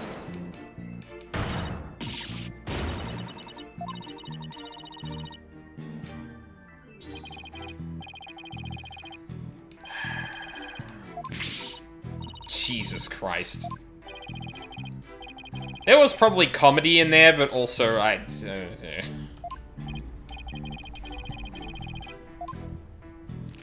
Wait, what? Oh, I pressed the wrong thing. Oh, I'm stupid. Oh, also he changed his... Sorry, what I meant to do was press the statement at the last thing to change it again, but I think I pressed on the wrong thing. My bad. Okay. Was it how did you prep? Mm-hmm. Yeah, okay. So what were you doing? Help with the preparations. Oh, sorry, okay, I misunderstood. What you were doing on October 23rd. Not that afternoon, but the entire day. Okay, yes. Got it. Okay, that's what I was missing.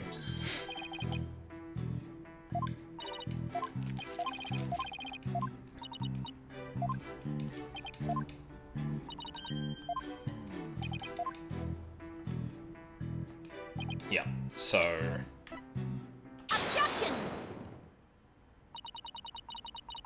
So, you didn't talk to anybody on October 23rd? Are you sure about that? I already told you. My word is as good as gold. Okay, and then how do you explain this?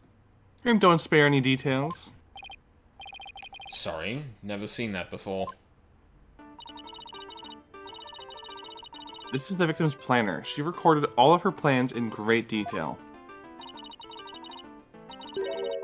Take a look at this page here. It reads, 23rd, meet with Hugh, and important. Don't you find that interesting? Where'd you get that? The keyword here is important. You said you were at the archery range all day.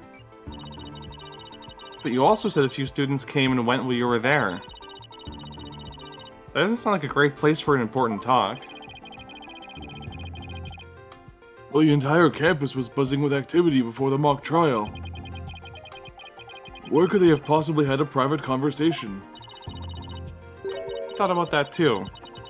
The situation changes after the last bell. What's this now? The witness stayed after the last bell in order to have a private talk with the victim. Am I right, Mr. O'Connor? This is insane. Must we go through this yet again? I suppose you also have no evidence as usual. No, I don't have any direct evidence.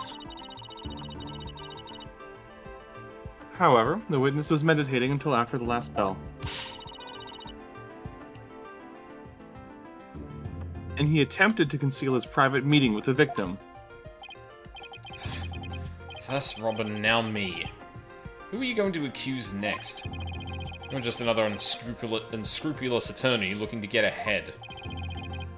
Don't let him get to you. He's definitely hiding something. I mean, he was supposed to meet with the victim around her estimated time of death.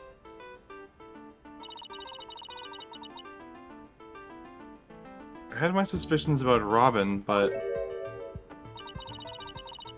Hugh seems just as guilty. These three are the only possible suspects after all. Mr. O'Connor, answer me this. Did you meet with Professor Court that day?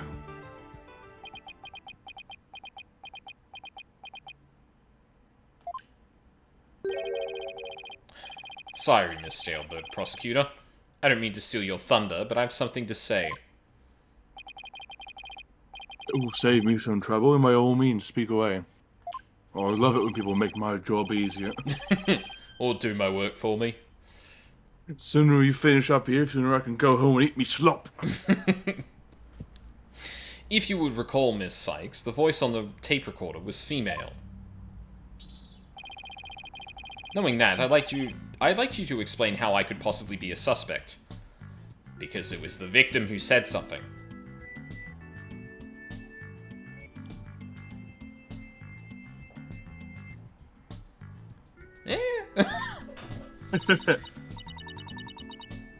Ugh.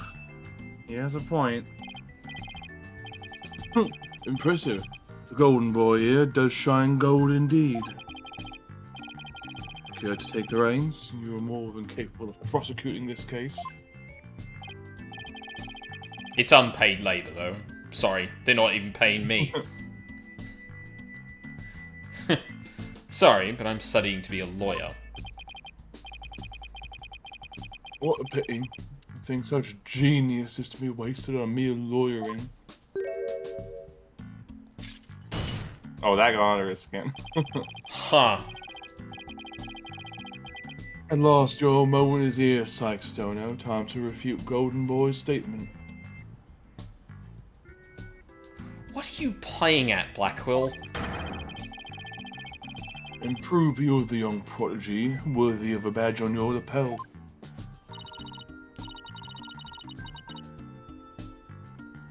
Ugh. Did you lay any more pressure on? Voice is unmistakably Oh, female. Oh, sorry, I what's don't know up? why I thought that was an Athena line. I just thought that was an Athena line for some reason. Oh, you're good, you're good. Voice is unmistakably female, so there's no point in arguing about that. Yeah, you're right. In which case... to whom does the voice on the tape really belong?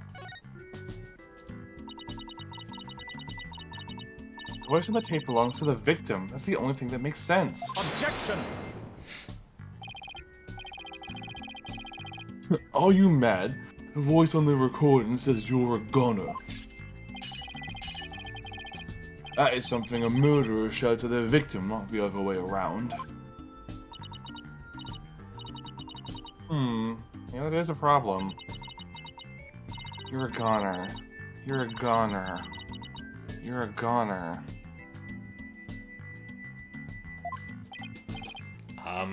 Athena?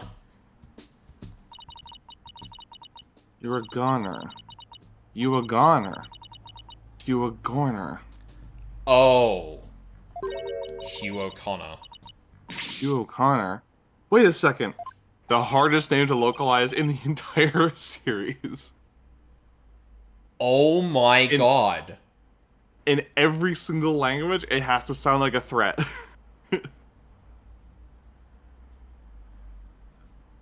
Wow. That must have been a fucking pain. Wow. Whoa, Athena, you're scaring me here. You're scared? I'm terrified for even coming up with this. With what? Prosecutor Blackwell, you want to know if I'm worthy of my badge? Well, I'm about to show you why. Despite my age, I can wear it with pride. Oh. Then can I take it you won't be changing your argument? Apparently there was a real actor named that. Hugh O'Connor? It wouldn't surprise me. That is two fairly common names just smushed together. Yeah, if you'll offer me a moment's indulgence, I want to read out to you what his name is in other languages. Okay, yeah, absolutely. Because I think that's a fun bit of trivia. Yeah. Bear with me a moment. Fandom Wiki is the worst fucking thing I've ever seen. Mm-hmm. Yep. Okay, Warframe so recently announced they're getting away from... Or they've either started their own wiki, or they're moving away from fandom, which... Yeah, they're Please, hosting it more on their people own do website, which is...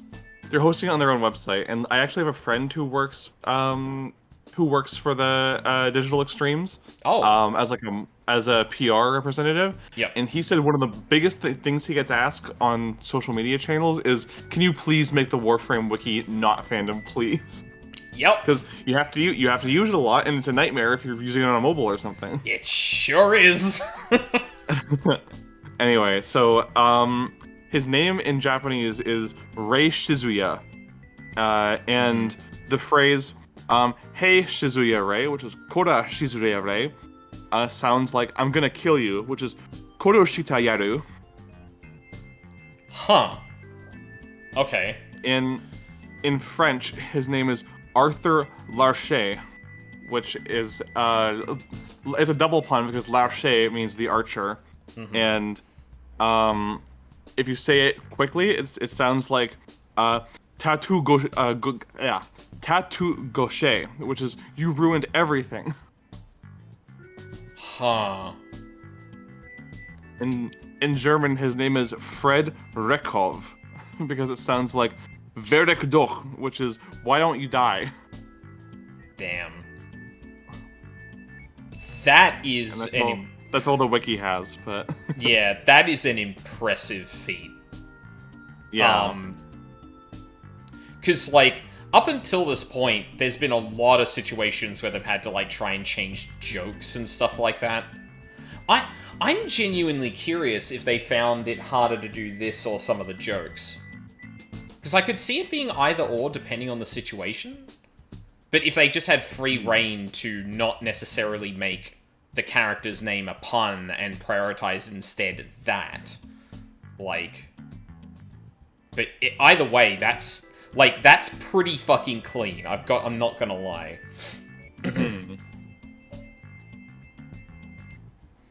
Oh, yeah, can I take it? You won't be changing your argument? Still, it stands there, it's a bit odd for the victim to be the one yelling, "You're a goner." I agree, if that's what the victim was saying, but it's not. Sadly, there's been no Spanish translation for Ace Attorney Sins versus Professor Layton. Ah, that sucks. That's such a shame.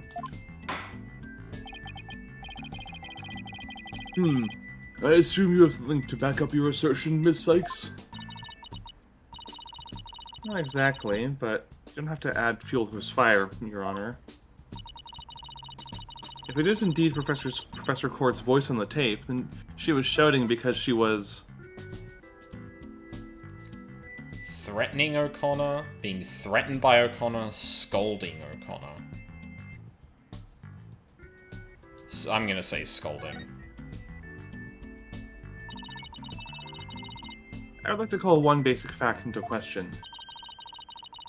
Is that shirt on the tape really saying you're a goner? What are you up to now, Athena? Professor Court's planner says that she was supposed to meet with a witness for an important talk. Perhaps our witness, despite being a genius, has done something wrong. And this made Professor Court get angry with him during their private meeting. I don't see how this changes what we've heard on the tape. Well, if you want to see how it changes things, let's try a little experiment. Your Honor, I want you to yell at the witness as if you're mad at him. But, and this is important, use his full name. Okay, let's see. Hugh O'Connor. What did I do to deserve that? Yes, like that. Now try it again, but faster. Hugh O'Connor. Hugh O'Connor. Hugh O'Connor. Hugh O'Connor. Wait a second. No, this can't be. Action! I mean, sustained. I think that was what I was meant to shout out. You think I'd spend the energy to lead you this far if it wasn't true? But it is, Your Honor. Yes. Humans are not perfect. That's a scientific fact. The answer to that was yes, Athena. Yes, I do think you would do that. We sometimes mistake shadows for monsters, or the wind for voices. Now that you mention it. You can do this, Athena. Just give the old guy one more little push. The sound of the tape recorder never was the phrase, "you're a goner." That's only what we thought we heard when, in fact, the witness was getting yelled at. The court will know that this is different from the selective hearing men are so good at. I'd like to bring gender into this once more to remind the court of the thing that was happened, like, not 15 minutes ago. I think you're right, but what was that last part again? Never mind. The important thing is the voice was that was recorded isn't our client's. And since it was the victim scolding the witness, he must now join the list of suspects. Objection!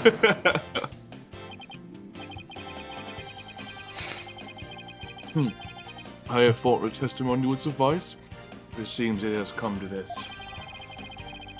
I will not allow such fallacious quibbles to upend this case.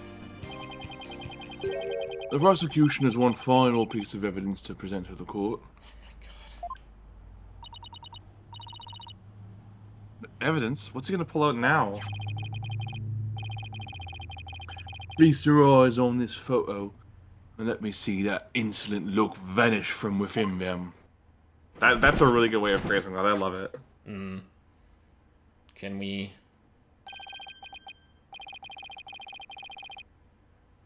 Let's see here. Oh, it's a picture of the defendant and the victim. 7:05. Thank you, Cookie. I mean... Was this a picture taken on that day, or...?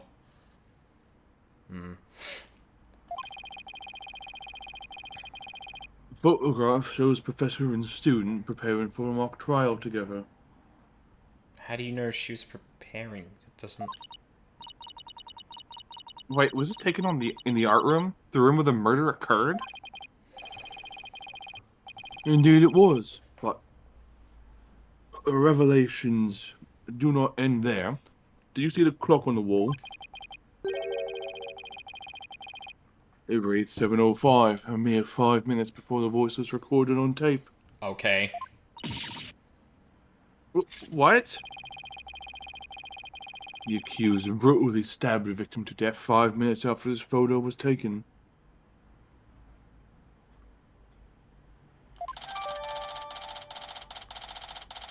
taken on the day of the murder. Okay, that didn't get said. That was kind of important, but... Yeah. Fairly significant. Hmm.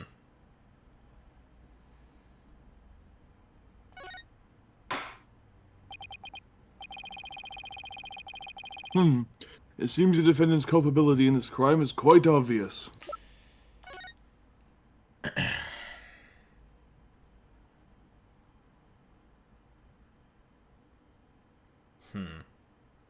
Also, I love how we just don't... No one comments on the fucking statue on the right. Like, Yeah. what on earth is that? Also, I notice a winch in the back of the room. Which is interesting. But yeah, unless the clock is wrong, and it was it was daylight savings. Yes. Wait. This is October, isn't it? I think so.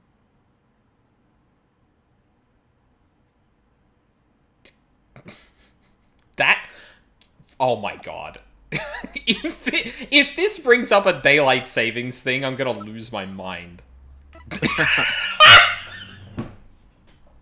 I mean, this is set in Japanifornia. Assumedly, it is autumn there, and I can attest it does get that dark, around 7 p.m. that time. Oh yeah, absolutely.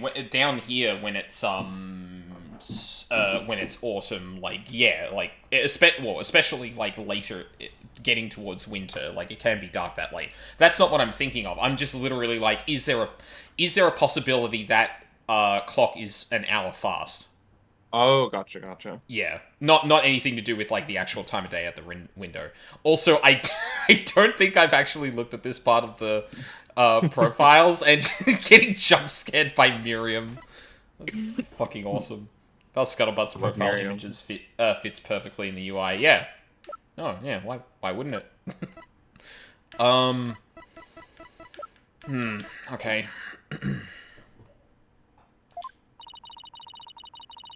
Ginny was with Professor Court just 5 minutes before she was murdered? What now? Nothing I say can change that fact. Understand now? You can believe in your client all you wish, but try as you might.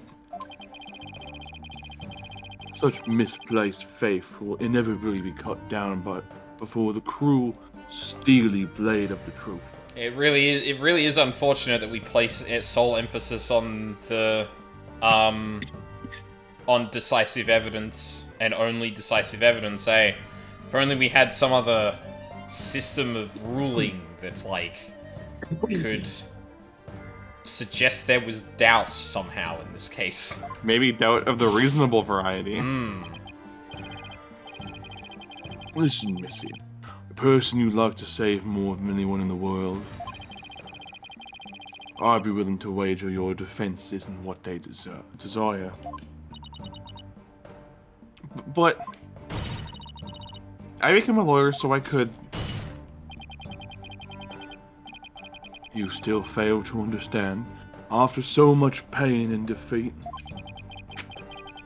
Of course, we're not to play yours of little children dressed as lawyers. So before you break your back in failure, run along home and grow up. Ugh.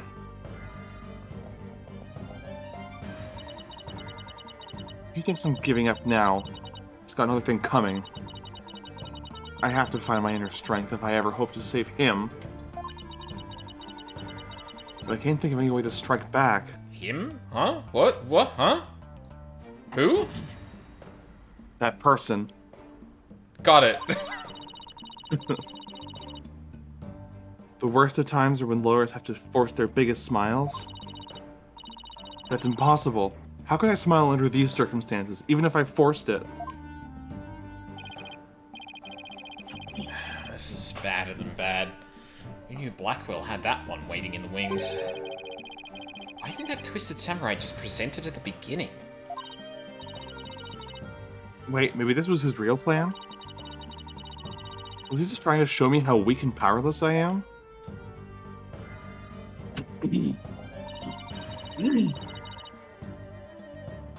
Maybe he's right, because I really haven't got a clue. Who's the real killer? Who murdered Professor Constance Court? Robin Newman, the girl who had been forced to live a lie as a guy? Or was it Hugh O'Connor, the honor student who had met with Professor Court? There seems to be little reason to debate the defendant's guilt any longer. You're wrong. Oh my god. The time for a verdict has come. Hmm?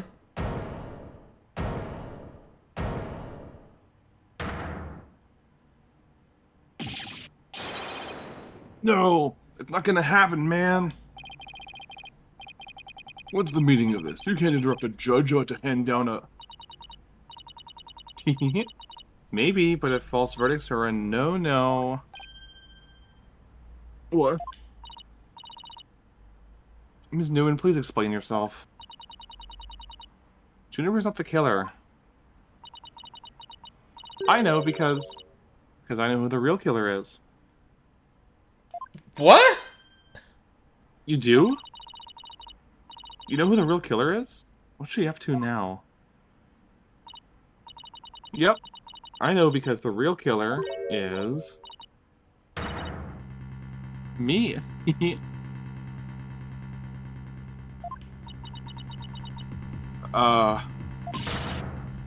What? It was me. I did it alone. Just me. I don't get it. Why is she confessing? Miss Newman was witness near the stage. There's even a related photo of her.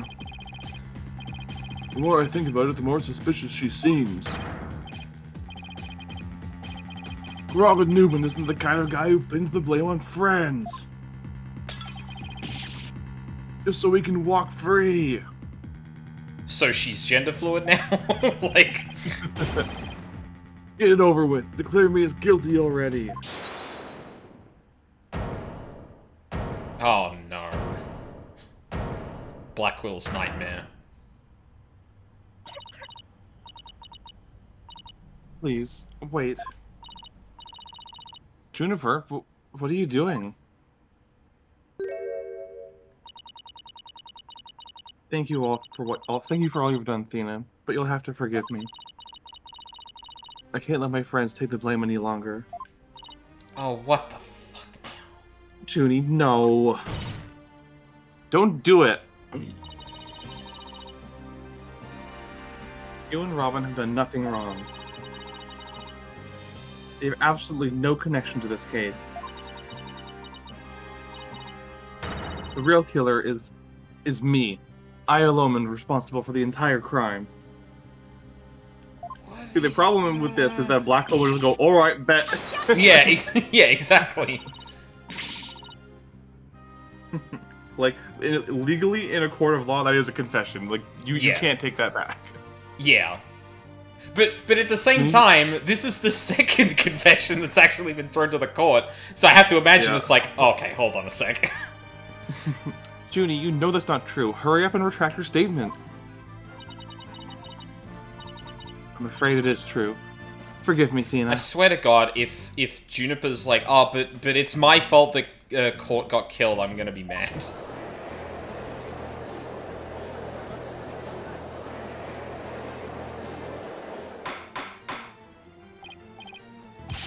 Order! Order!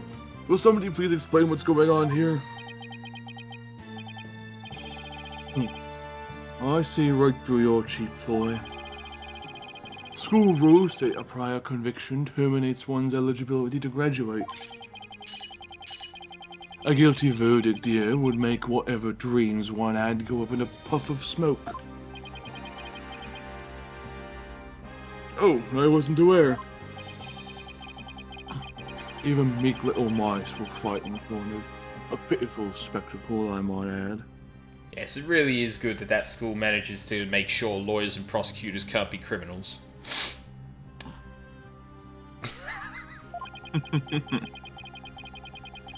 These vermin are trying to protect each other now that they've nowhere else to run. protect each other. Wait, This was bait. so was Robin just trying to protect Junie too?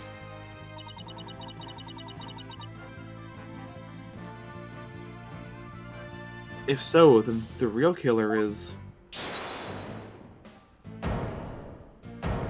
Oh my god, no. Ah! This whole thing's a joke. Uh-oh, now it's Hugh's turn. What is wrong with kids these days? Or confessing to murder for no reason? I know what just crossed your mind, Miss Sykes. Oh, Jesus. Yeah. You think I'm the killer, don't you?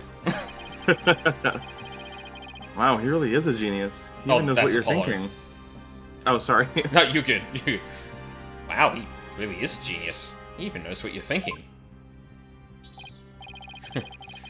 I think it's about time I told you the truth. And we'll even get right to the point. It was me. I did it. Wait. What?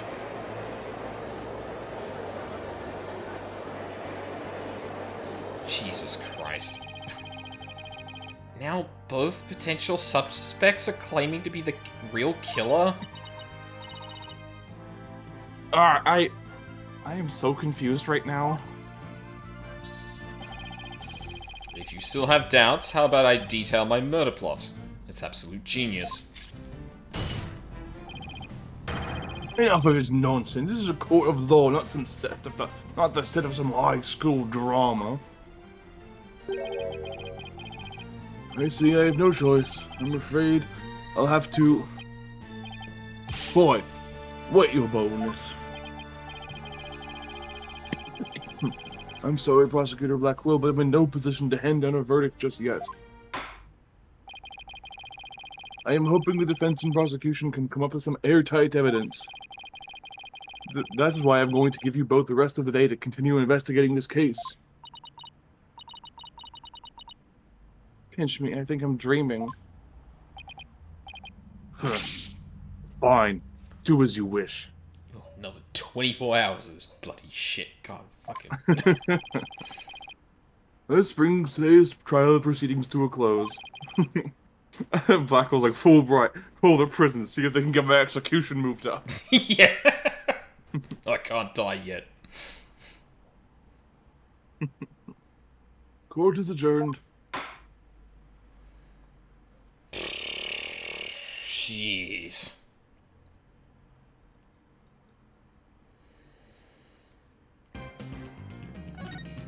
Yes, please. What the fuck?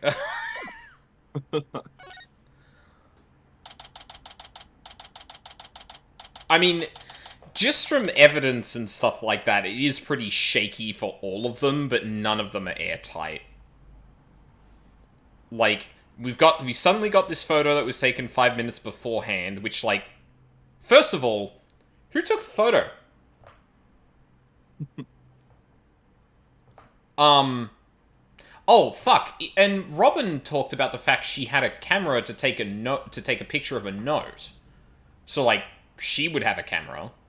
And then we've got on tape, the victim potentially saying Hugh O'Connor out loud, which puts him at the scene of the crime. And he was admittedly there and doing nothing around the time, had to meet up with the victim as well. Like, yeah.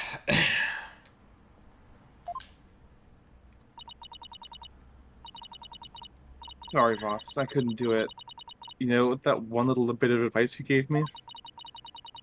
The worst of times were when lawyers have forced their biggest smiles.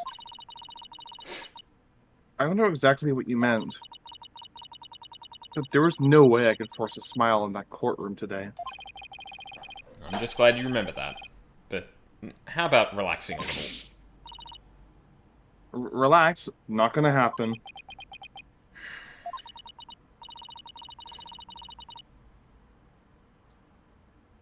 Junie, she asked me to defend her because she believes in me. But I felt completely helpless. If it weren't for their confessions, I'd...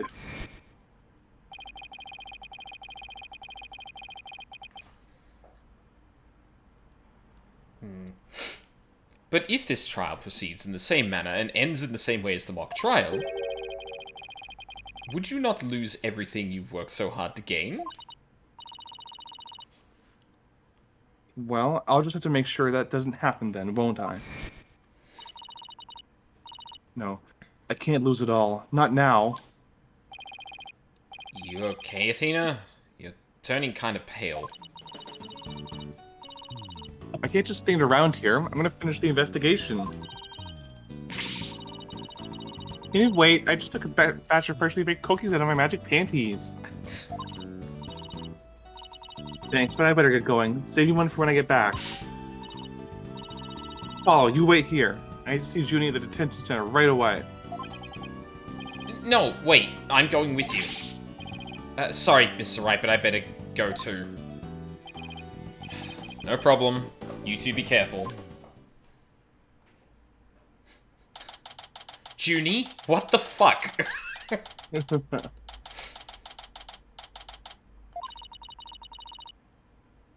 so much I need to ask Junie. What happened in court today? Where we go from here? Oh. Well now, fancy meeting you here. Oh, Professor Means. What brings you here? I asked him to come. He arrived just a little bit before you. I wanted to ask him something, but first, Athena. I want to apologize for my sudden confession after you worked so hard to defend me. She was calling me Athena until just now. No, I should be the one apologizing. This whole thing spiraled out of my control. Athena, Don't worry, I'll really bring it tomorrow. I'll find something to prove your innocence. About that... Athena... I've been thinking of asking Professor Means to defend me. Oh no. Huh? I myself only just heard of this a moment ago. Oh, so she thinks Professor Means would be... No, I can't let this happen. Not with the way he wants to do things. Junie... I know, Athena, but will you please hear me out? Oh boy.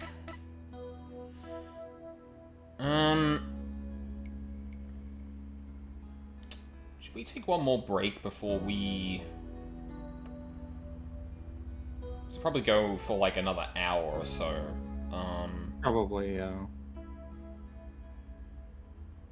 I don't know, do you feel alright going for another hour, or do you want to take a break? I'm alright with whatever you feel like. No, I've still got water. Let's just power through it. Okay. Actually, I'll need to do eye drops, though. Have we ever had a client, not want us to defend them, and specifically want someone else to defend them? I feel like that's happened before. Edgeworth and Lana. Well, I feel... What? Didn't they just not want a defense, though? Lana basically... Lana just said, like, I don't want a defense. Edgeworth basically said, anyone but you. Oh, right. But Because then you have to talk to Grossberg in that case as well, I think. Hmm. Yeah, that was a while ago. I don't remember the details of that. Because I feel like,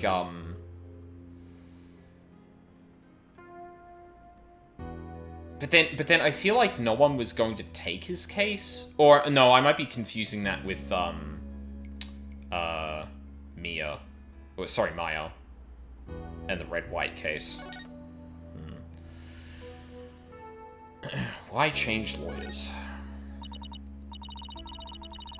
Athena, do you actually think Hugh Robin could have committed this crime? The body was moved right before the mock trial. Besides Junie, they're the only ones who could move freely around the campus at that time.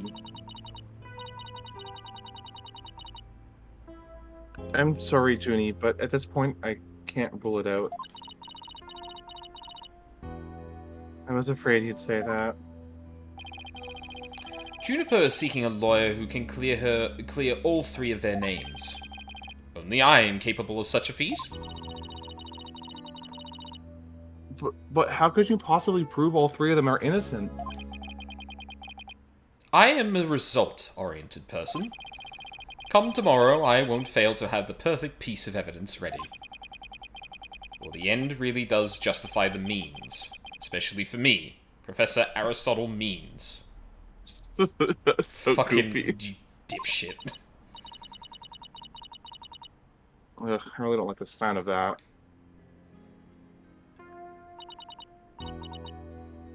I'm sorry, but just as you believe I'm innocent, I believe that my friends are innocent too. Alright. If that's how you really feel, we'll respect your decision. Apollo? But we want to continue our investigation. Could we ask you some more questions? Sure, I don't mind. Professor Means, would you like to stay and join our conversation? Yes, of course. I am your lawyer, after all. There's that smile again. Why does it always creep me out? Why did you confess? About your confession, Junie, it's not true, is it? You just said what you did because Robin had confessed on the stand, didn't you? Yes, I wasn't thinking straight. All I knew was I had to help my friend. You mean because of that school rule? The one that says you can't graduate if you are convicted of a crime? No, I didn't do it because of some rule. I did it because she's my friend.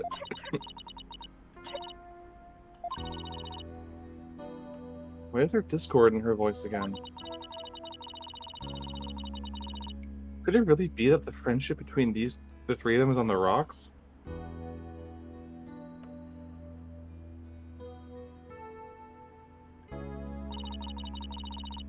There's more here than meets the eye. Like a transformer. A lot of trans jokes coming up in this episode, I'm not sure why. When did you three first become friends? Well, even though we were in different courses, we really bonded from the first day at school. We vowed to work together to bring an end to the dark age of the law. That was when our proof of friendship came about.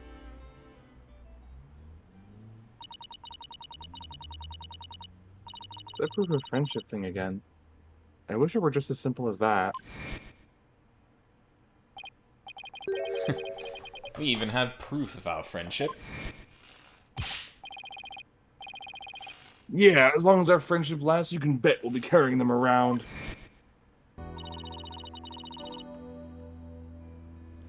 But the situation kind of changed recently. When the school's policy shifted to training legal professionals who produce results. Allow me to explain. In the lawyer course, I teach producing results. In the lawyer course I teach, producing results means winning trials. Professor Court, on the other hand, taught that finding the truth was the only valid result. Unfortunately, that clash of ideas created a rift among our students. Just the students, Means? You sure about that? At some point, we stopped talking about it. While that meant fewer arguments, it also meant we couldn't be as frank and open with each other as we used to be. I think I understand it now. By putting their friendship on a pedestal, they actually did more harm than good. seems the relationship between the three of them isn't as simple as I thought. Juniper, thank you for talking to us about this difficult subject. Yeah, thanks, Junie. Now, if you could tell us about the day of the murder.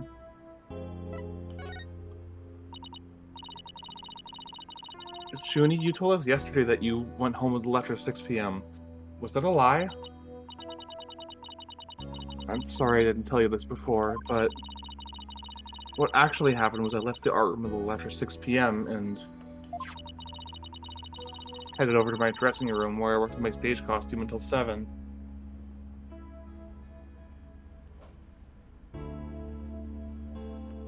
Okay. That's it? You didn't go anywhere else? No, nowhere else. Okay, so Hugh saying he saw Juniper, supported by this. But then the photo sticks out. I guess the clock could have also just been flat out wrong, but...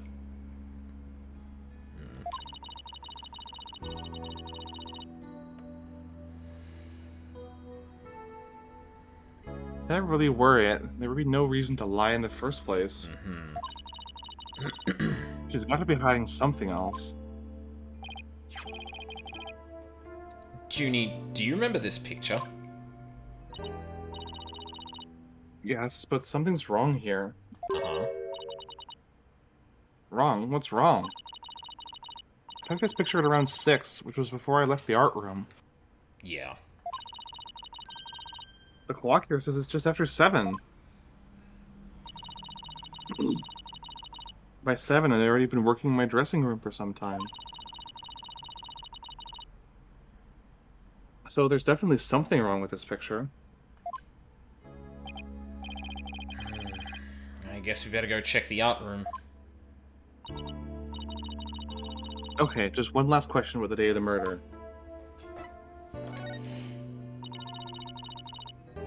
On the evening before the mock trial, the evening of the murder, you ran into Hugh.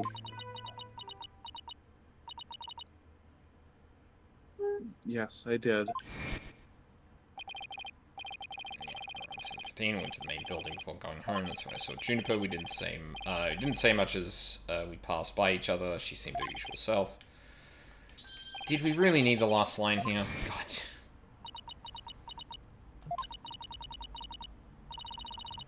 She suddenly went silent.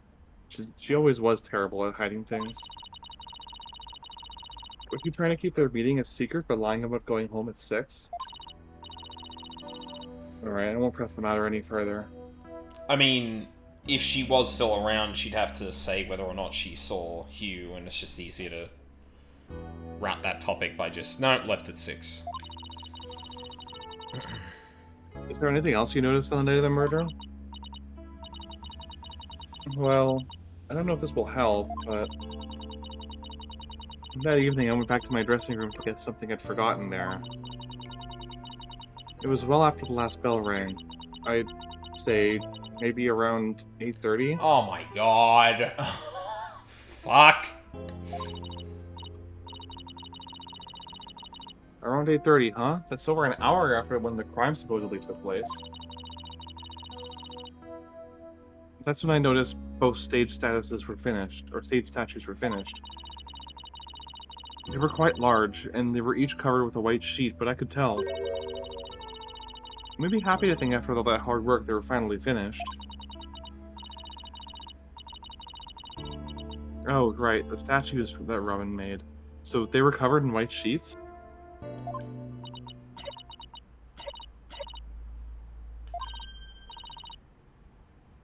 Junie, are you okay? Sorry, I'm a little tired, that's all.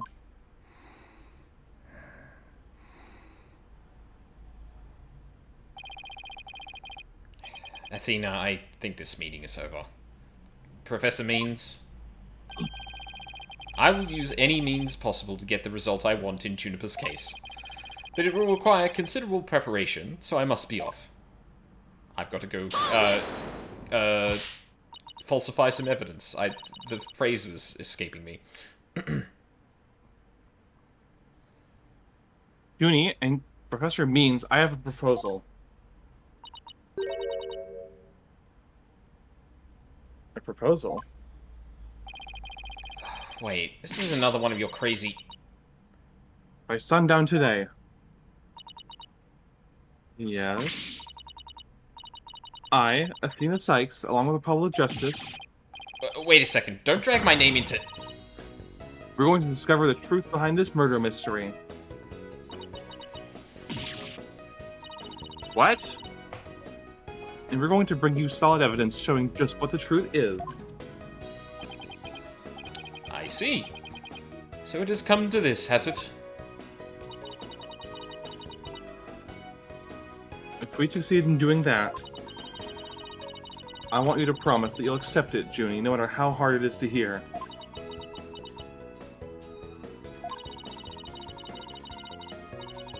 Then you shouldn't need anyone else to defend you except me. Have we got a deal?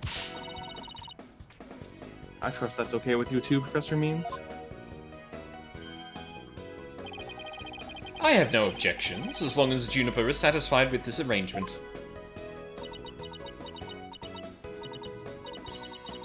Okay, but only if it's the real truth. I'm sorry to put you through this, Athena, but thank you.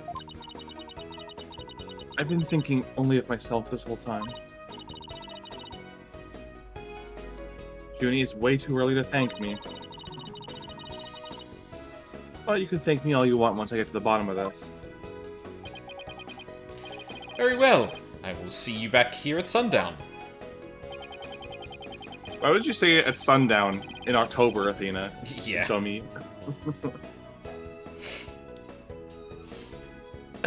Oh, sorry for all the trouble, Professor. It's just she's new to the agency, so don't be silly. I find it all rather thrilling. Now, let us meet here again later.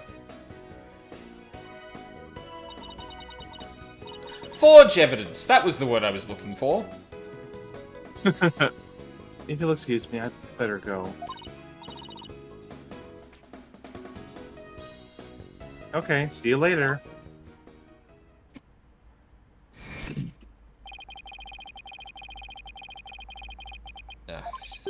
Same thing. We literally just flashed back to this.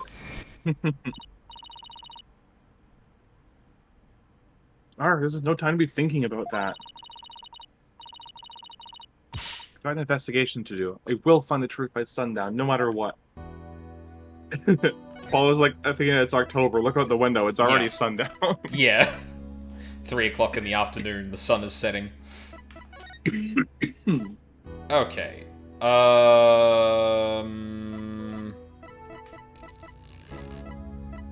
Go to the art room. I feel like we wanted to go... Oh, hi, Apollo. Okay. Maybe not. Someone at the stage? Yep. Uh-huh. You good?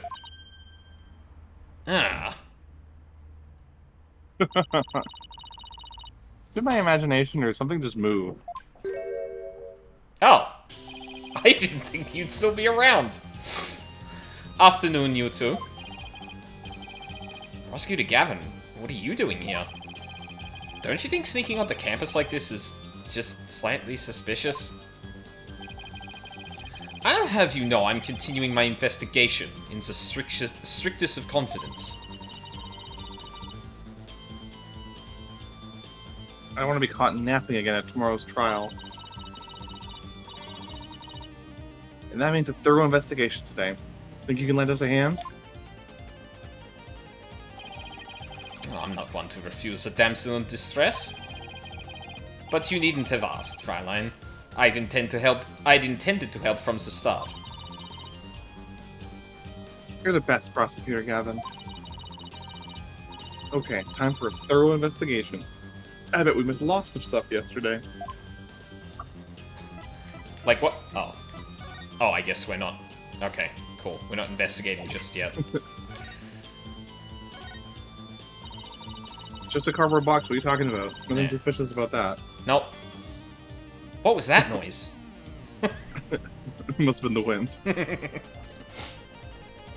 Prosecutor Gavin, you were scheduled to perform at the school festival, weren't you?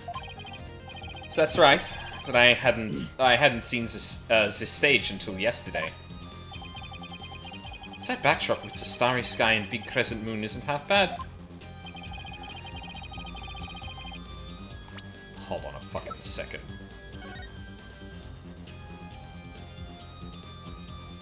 No way. Is that actually the background? Huh.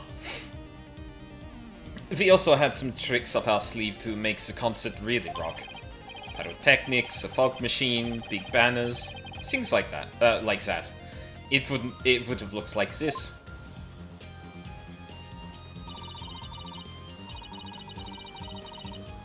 Oh, the plans from yesterday. What's that design on the banner back there on the back? We have the scale for the school emblem. But what's with the number 6? It looks like it's in serious pain or something. Athena, stay on the XA. That's the Gavineer's logo, Fraulein. Oh, and nice piglet in her forehead. Really smooth. Oh, I meant it looks like the number 6 rocking seriously hard. Nein, Fraulein, it's a G for Gavineers, not a 6.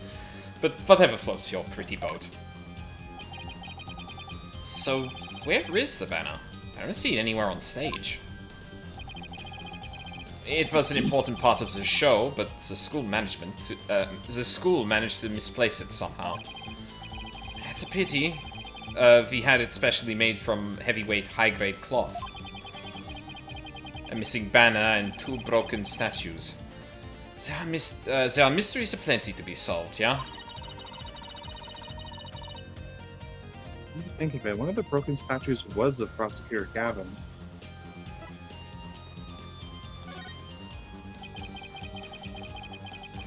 As you can see here in the stage plans,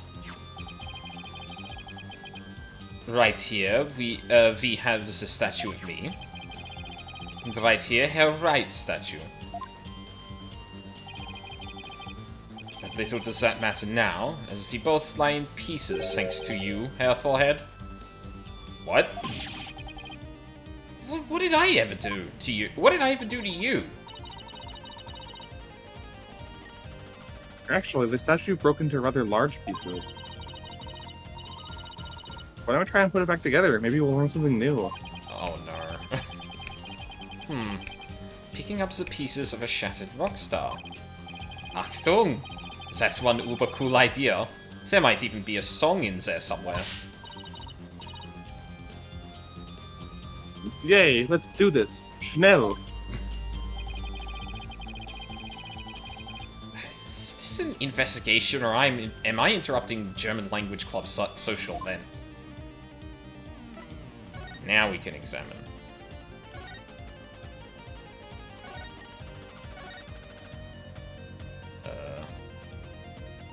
I'm guessing just pointing at the statues is probably going to be enough, so...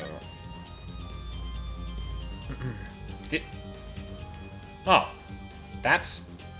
odd. Oh my god, the fucking sensitivity on this thing.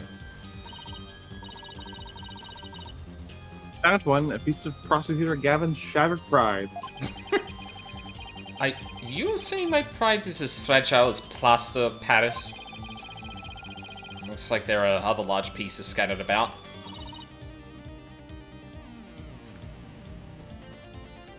Okay, let's find what we can. A fragment from broken statue. It was found all alone in the strangest of places. Oh, so we're playing hide and seek with... Do I need to do that to this? I hope not. Ah. Copy this full paper. That story about the alleged love triangle. I wonder if people really waste their time reading this stuff. It's more popular than you think. What was that? I thought I heard something just now. You're just hearing things. It was nothing more than your ears playing tricks on you. Guess it was the wind. Oh no, Prosecutor Gavin, you're a complete wreck. Literally. Why in the world would someone do something like this? I don't know, but whoever did it must have felt an amazing sense of release. Can I take that as a confession, Herr Forehead? What? No! We're not getting back together, Gavin. I feel bad for Robin. She worked so hard on these. Let's pick up the pieces for her. You got it. Let's check every corner of this stage then, yeah? Okay, so we're literally just kind of looking around. Ooh. There's one?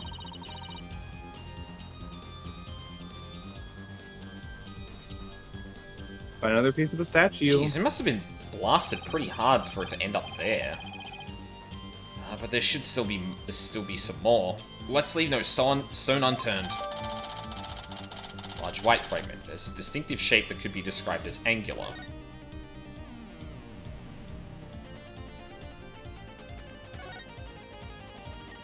Hold on a second. What's over on the right there? Oh.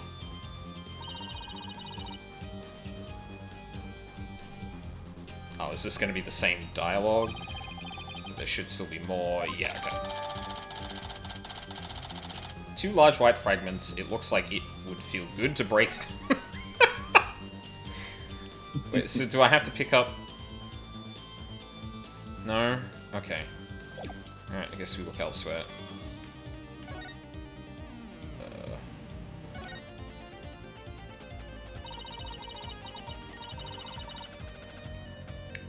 The other statue Robin made, it's been smashed to bits.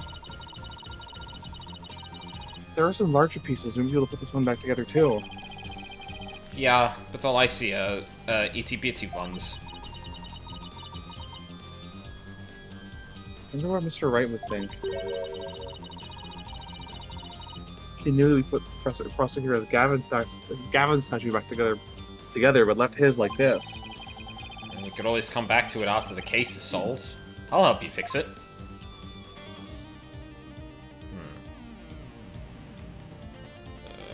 Oh. Found another piece of the statue, but there should still be more. No stone unturned. 2 purple fragments of broken statue. Go and search for more.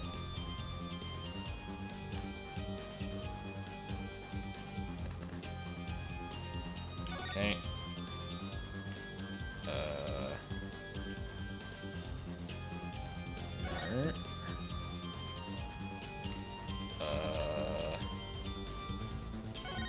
I think that's everywhere. Alright, let's get this over with. Wait, you don't think this weird box here is... Hands off. I knew it. I know that voice anywhere.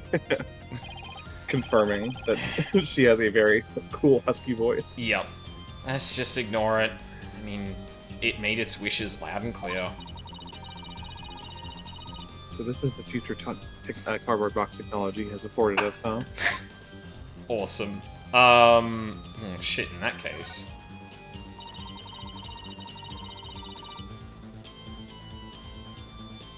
The winner of the mock trial was to take a training seminar right here.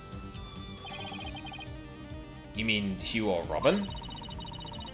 Yeah, besides Junior, they're the only ones who could move freely around the campus. Before the mock trial. That means one of them must be the killer. That's not really enough to go on, is it? We need to talk with Juniper one more time and persuade her to give us a name. Right, and that means we have to find irrefutable evidence before the day ends.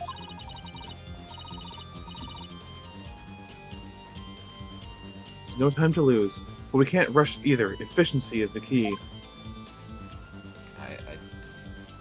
I mean, I don't feel like I see any other pieces around, so...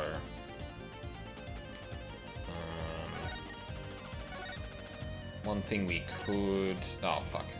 Oh, no, there we go. Oh, we're not going to talk about that? Okay.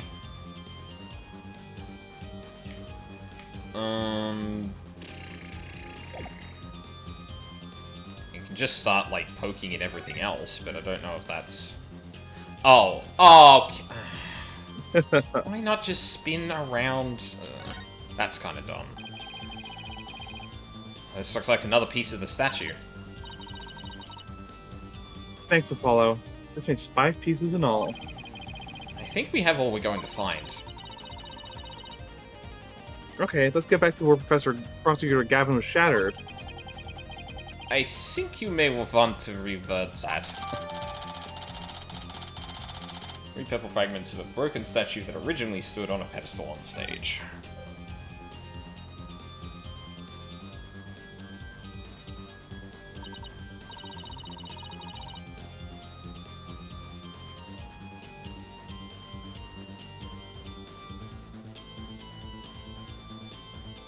Mina? Oh, sorry. You good? Well, I don't see any other big pieces lying around. Yeah, let's see if we can put this statue back together.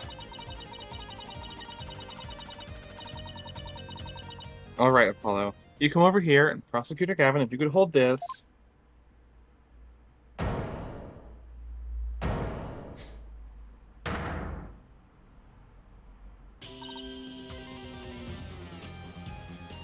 We did it! Not bad if I do say so myself. Yeah, but don't you think it's strange? He puts the statue back together, but look. What's with all these leftover white pieces? Well, look at they go together. And this one, too. Athena? What do you think you're doing? Don't stop me now. The artist inside of you wants to get out and have a good time. That feels like a very strained Queen reference. It definitely is. Yeah.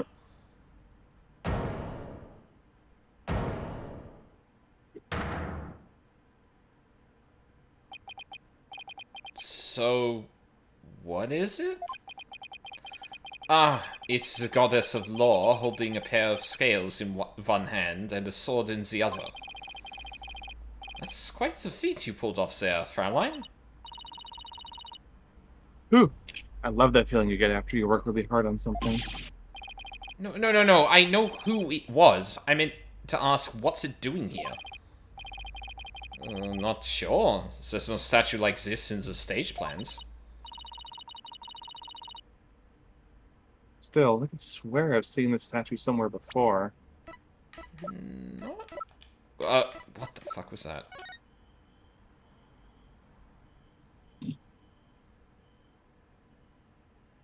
Yeah. But, like... what the fuck happened to it? Excellent question. It was actually an abstract art piece and then Athena just put it back together regular?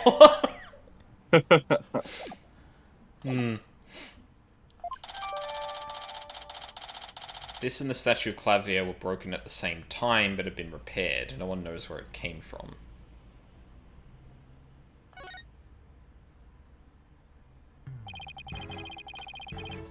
The more we learn, the deeper the rabbit hole goes.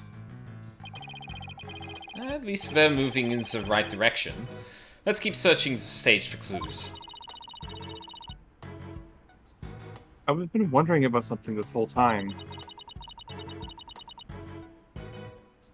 You know that pole on the edge of the stage? What? Oh. You mean this? It has a wire that goes off and connects to something somewhere.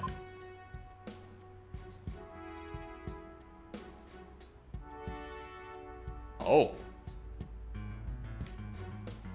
Huh. Is that gonna knock... like, the statue moved out the window, down the thing, struck Clavier's statue?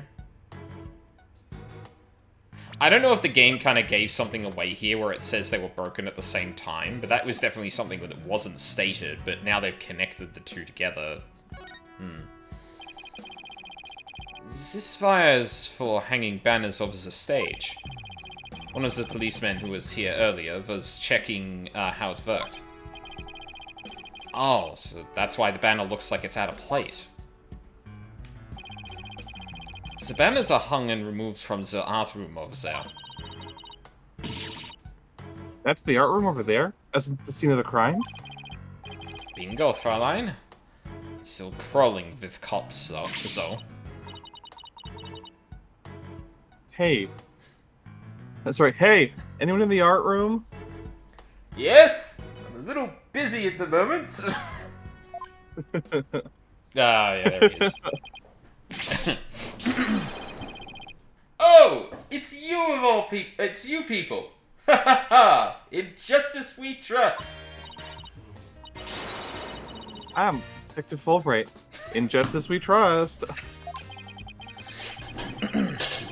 Is that some kind of greeting between you two?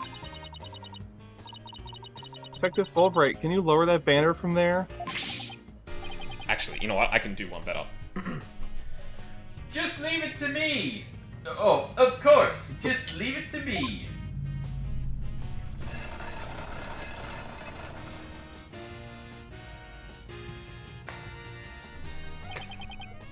I love that they have a dedicated animation for that. That's awesome.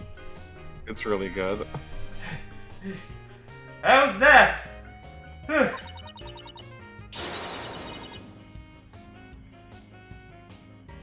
Thanks, Detective. In justice we trust.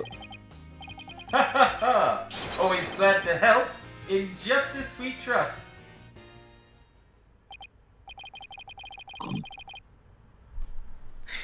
I really need to listen to how that sounds on stream. I don't know how good that actually sounds. I think it was funny. I know like sometimes like I've heard when the microphone's actually over here when like I didn't switch it over from when I'm streaming, but I have no idea what it sounds like all the way out there. So is that some kind of greeting between you two or not?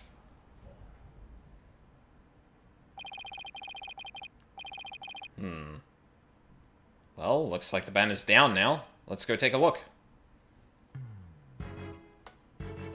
How do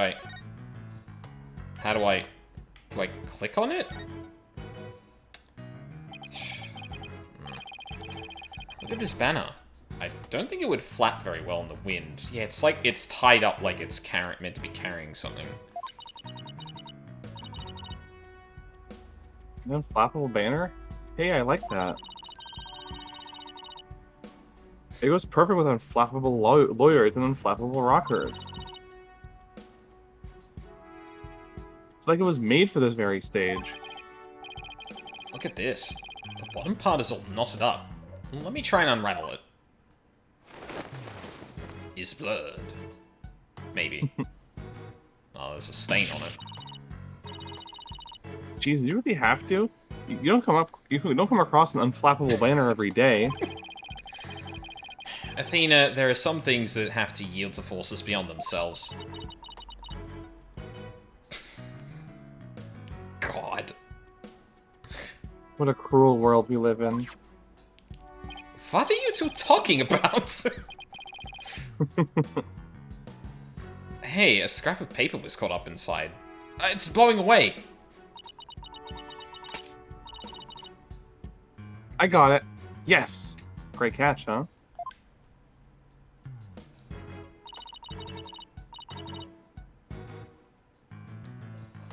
Looks like some kind of note.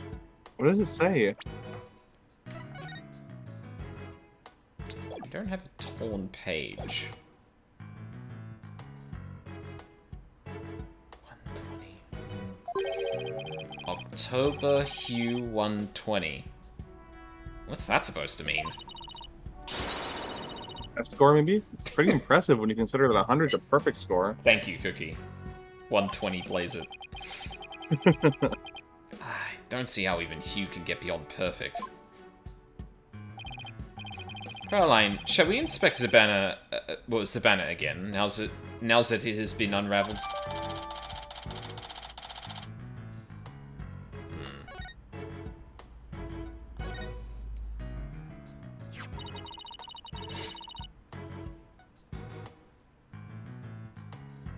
This is the emblem that's on Junie's school uniform.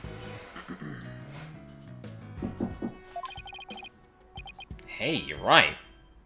Wait a sec. Hard to see against some red material, but look.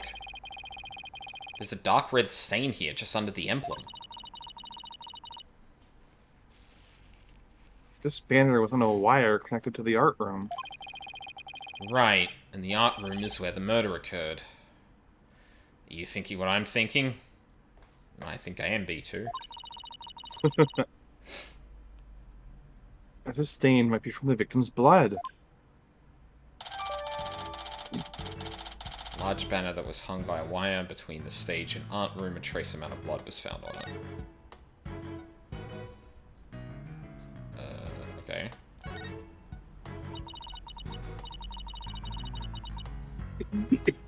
I don't know. This is fine for a rock concert, but the nighttime sky as a backdrop for a courtroom? Personally, I think it's breathtaking. I mean, speaking the truth under a starry sky, don't you think it's romantic, Fraulein? And the waning crescent moon represents the maximum 3 days trial cycle. Shut up, Clavier! Motherfucker.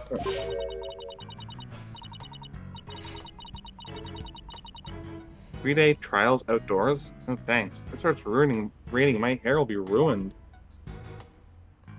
I guess I can't look at the thing. I mean, there's still more to examine, but...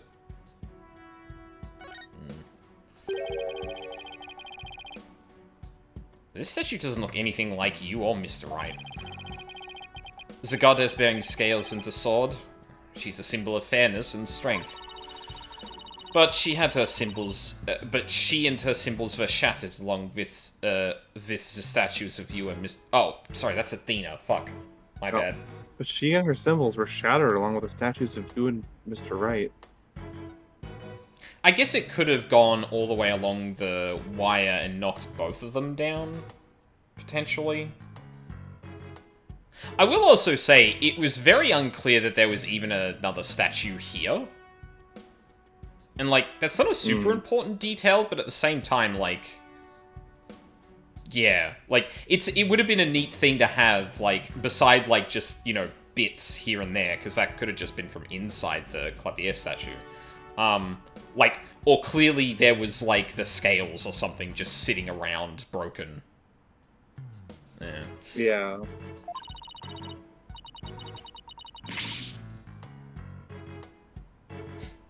This is a direct challenge to the rule of law.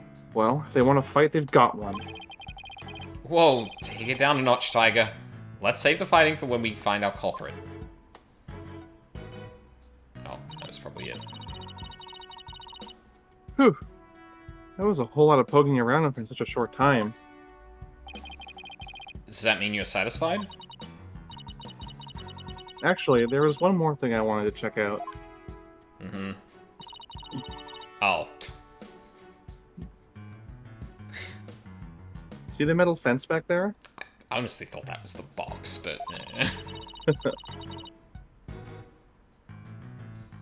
There's just one segment, so it seems out of place. It looks like they were in the process... Oh, sorry, that's you. Nah, all good.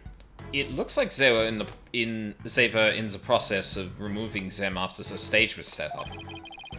But they were never able to finish on account of the murder. We should take a look if you think it could be important.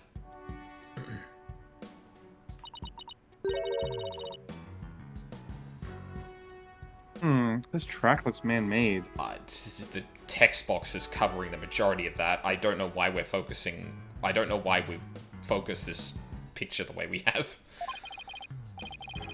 Hey, right. And it looks like it starts from behind the backdrop.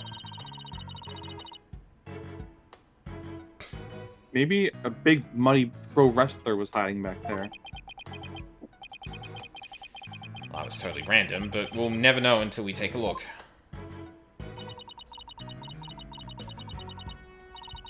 Looks like something was being dragged through here, and this is where it started. Yeah, but whatever it was, it's long gone. Must have been pretty heavy. Perhaps it was used in setting up the school festival? Oh, and I guess it wasn't a pro wrestler. Still, this could be something important.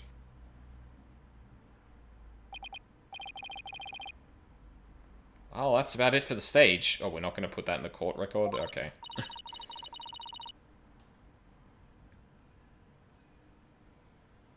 Alright, I think we better search the art room next. I think I'll hang around here for a while. But make sure to tell me once you find it, yeah? Find what? What else? The governor's banner that disappeared from the stage. You never know, it just might be connected to the case at hand. Really? Or does he just want his banner back? Little of them call him A, little of them call him B. Don't tell me. So in short, that's...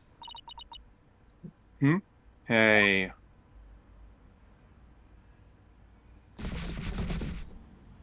What the fuck?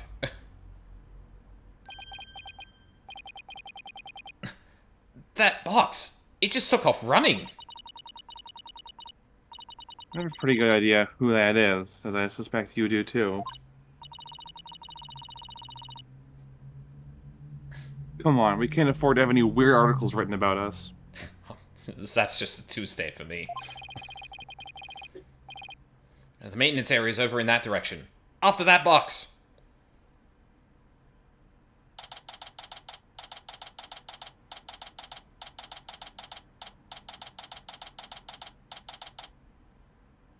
Did we ever talk about the big, like, I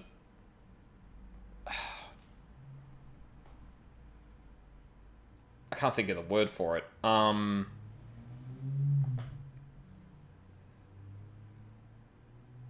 The scrape. That's the word I'm looking for. Like the scrape mark on the side of the building? No, I don't think we... I don't think so.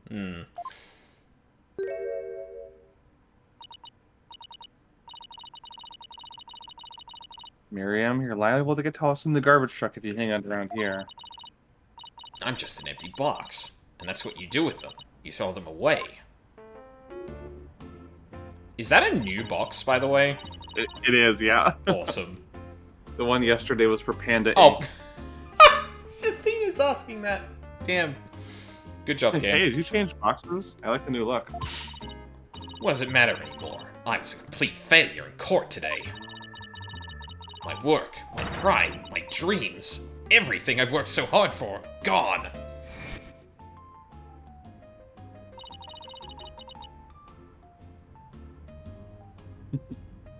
Sorry, Miss Scuttlebutt, but...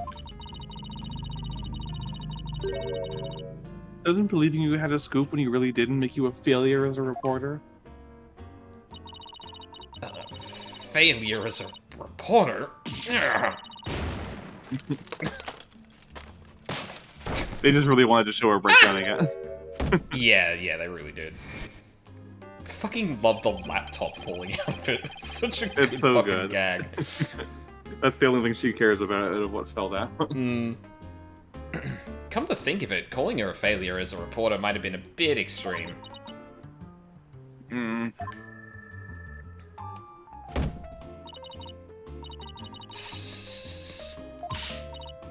Scold me, despise me, pack me away where I'll never see the light of day.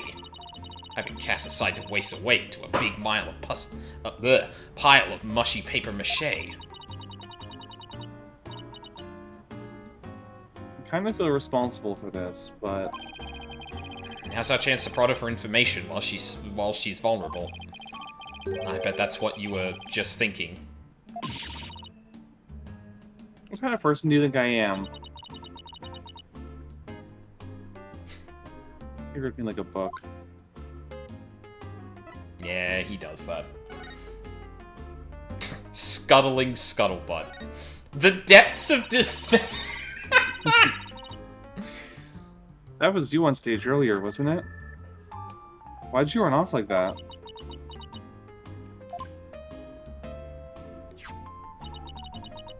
Take a look at this. Why are you showing me a burnt up old rag? Huh. Burnt.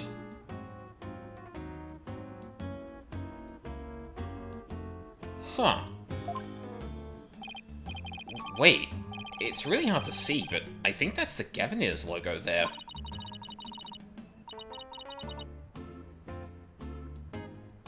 So this is the banner that disappeared? It's all burnt up.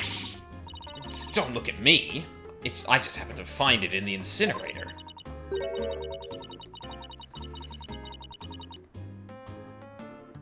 Incinerator? Did Blackwell actually make good on his threat to burn her box? We should probably try and find out whether someone tried to destroy this on purpose. Yeah, this banner is something less and less unrelated to our case at Fallout. Burnt remnants of Gavinier's banner that was tossed into the incinerator and later found by Miriam.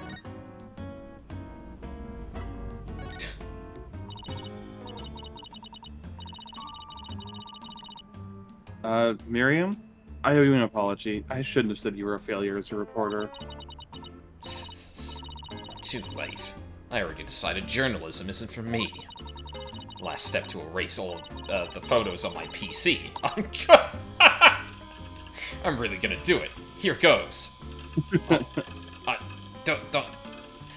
That sounds like a 90s PC sound coming from her fucking laptop. 5%. 10%. 4 years of my life down the drain. Wait, what do you mean 8%? Shouldn't we stop her, Athena? Miriam, you should keep publishing your paper. I didn't mean what I said, okay? You didn't mean it.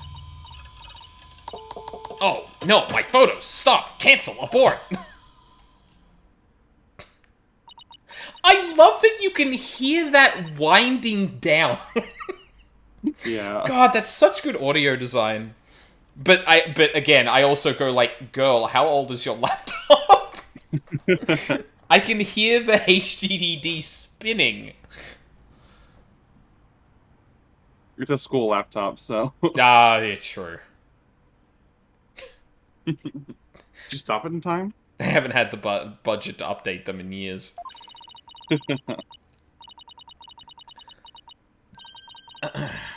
Oh my god. Oh my... That's so convenient. Oh, fuck off. Deletion progress. 99% complete. There are only 2 pictures left. What are you gonna do now, Athena? You owe it to her to make this right. I know. I mean, she was kind of writing just salacious bullshit, so like... eh...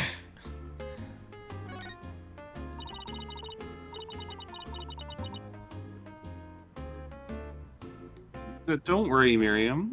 Your photos might be gone, but the memory of your photographic genius will live on forever in all our hearts. Oh, Athena, that was cringeworthy. Oh no, cringe. Hey, Miriam, check this out. Took some amazing photos of the 3 of them. I'm sure they really appreciated it.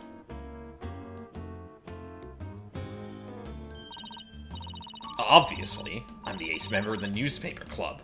The only member, in fact. I know this won't make up for the photos you lost, but here are your newspapers back. Oh. Okay. Guess we don't need them anymore. There's no rest for the wicked. I plan on pursuing those 3 for as long as I live. Okay, let's not... It's not what I meant when I did... Okay. Miriam, why are you so obsessed with Juniper, Hugh, and Robin? Obsessed? I'm not obsessed with them. It's just they were so close ever since their freshman year. So, well, Athena, are you thinking what I'm thinking? Yeah, I think that's the only explanation. Wait a second. You're not thinking what I think you're thinking. Objection! I am.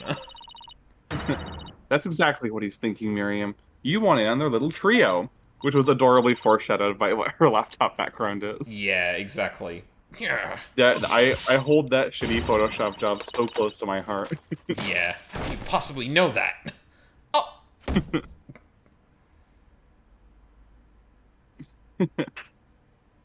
I don't know why, it's so endearing to me when characters are canonically shitty at Photoshop. Yeah. Yeah. Like, I don't know if you're not like a big like Pokemon player, right? Player as in like. Like you don't do you play all the mainline games? I kind of dropped off like before Scarlet and Violet. Okay, I've picked up but I've picked up the majority of them and gotten through the majority of them. I think I only Did you started. play? Oh, sorry. Yeah, go on. Did you play the Sword and Shield DLC? No. Okay. There's two new rivals introduced in that, and one of them, her name is Clara, Oh, and yeah. I she's like remember. she's a poison type trainer that wants to be a gym leader, Mhm. and her trainer card, um, like it has Photoshop artifacts in it where you can tell she photoshopped herself to make her ass look bigger. I'm gonna one sec. I'm gonna send it to you now. It's so Okay, funny because cool. her Slowbro was just chilling in the background, spoiling the illusion because its face is all It's like distorted. warped. Oh my god, that's incredible. Um. Please take a look. So yeah, I did play Sword and Shield. I can't remember if I've actually finished that. I feel like I got like right to the end. But I remember the DLC announcements and just seeing the characters and like not knowing anything else about that character other than what I've seen. That tracks 100%. Absolutely. Okay, hold on. I need to get this on stream. Whoa, why is that? Zoom out. Thank you.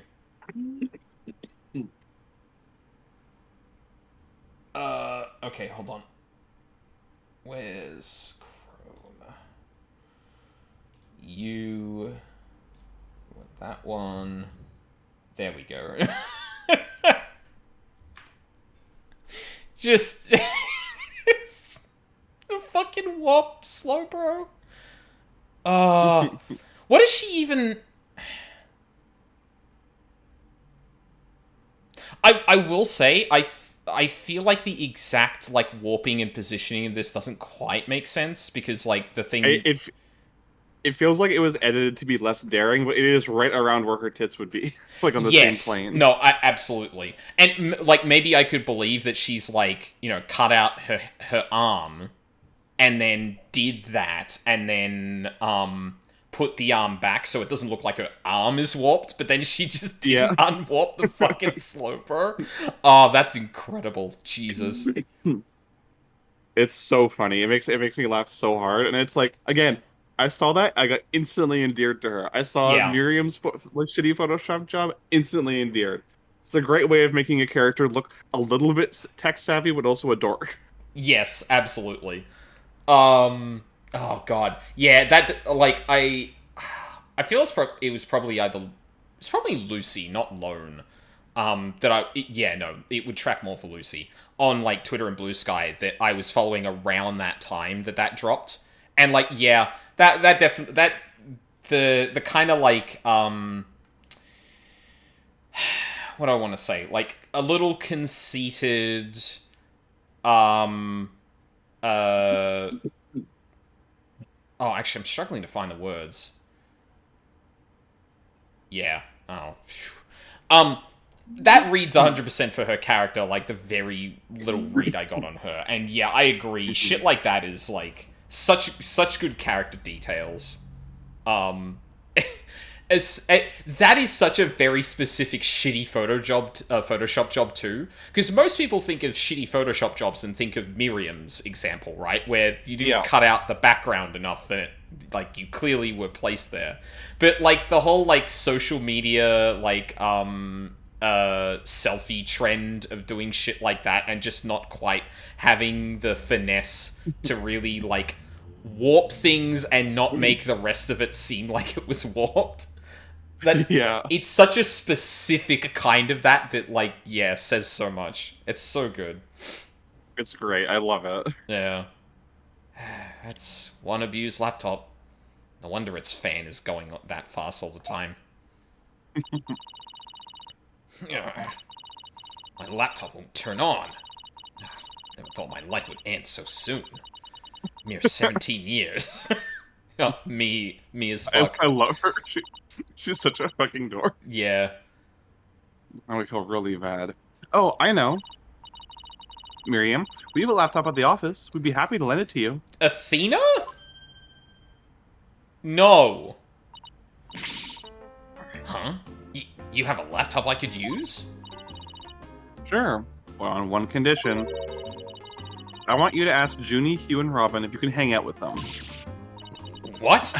Like I could ever do that.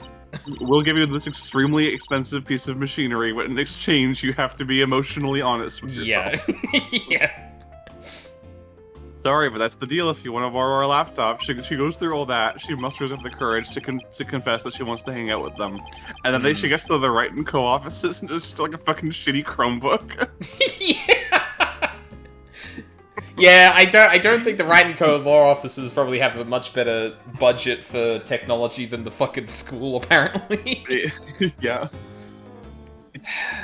You scare me sometimes, Athena. You're like good cop, bad cop, all rolled into one.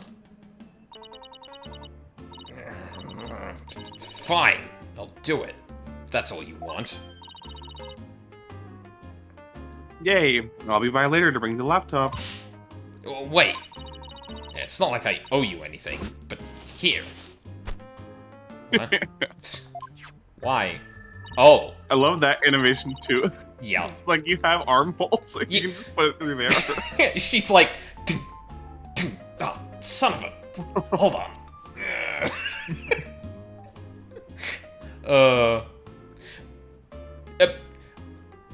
The one thing I'll say... Oh, no. It's not like that low, but...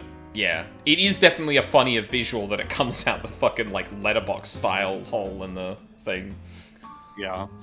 God, they managed to show so many endearing traits onto this one idiot. Yeah, it's so good. Specifically without showing her character model, either. Yeah.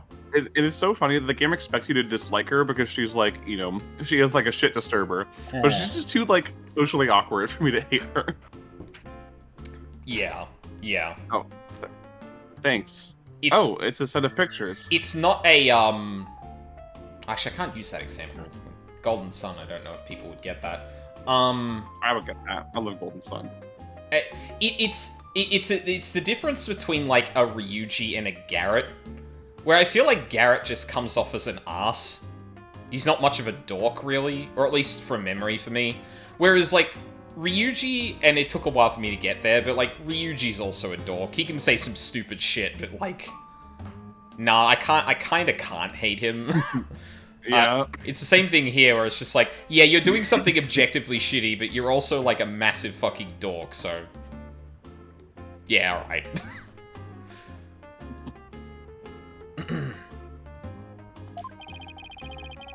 Oh.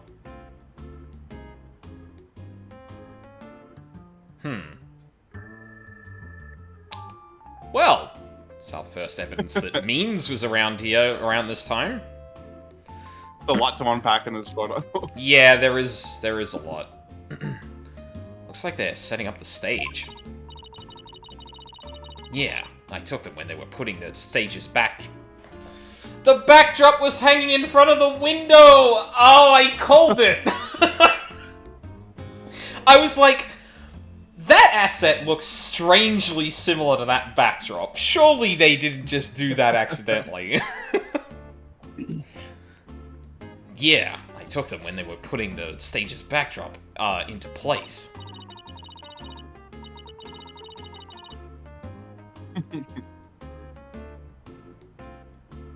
They were still making phoenixes at that point. Damn. Yeah, they were cutting it real close to the wire. Yeah. Sorry, I had to hack up some phlegm. You're all good. Wow, you sure have an eye for photography. I can make out anyway. These are the last 2 photos that didn't get deleted. They're all yours. Last 2 Mirren's photos, they show the students setting up the stage's backdrop on the night of the murder. Yeah, 1 second. I want to have a closer look at those. Okay. Oh! Both banners are down here.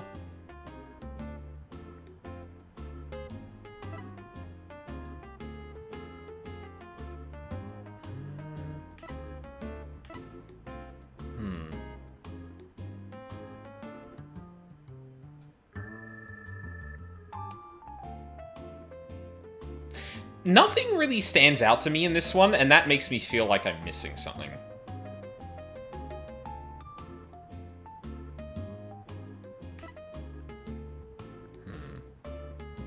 It's a critical piece of evidence that Hugh O'Connor is Crane certified. Wait, is that him? Yeah, he's got the glasses. Oh my god, amazing. Forget forklift certification. Oh. Well, see you around, scary lawyer lady. I will say, I kind of wish there was an animation of her getting back into the box and, like, in the lower part of the screen and just, like, moving off screen. It would be really cute. Yeah. That was really impressive, Athena. What's next? Well, I'd like to talk to Hugh or Robin, if possible. Okay, let's walk around and see if we can find them. Oh, really? No music? Thanks, game. Love that. Alright, hold on. Let me at least... Oh, art room? Yeah, let's go to the art room and we'll probably finish up there, because it's about time.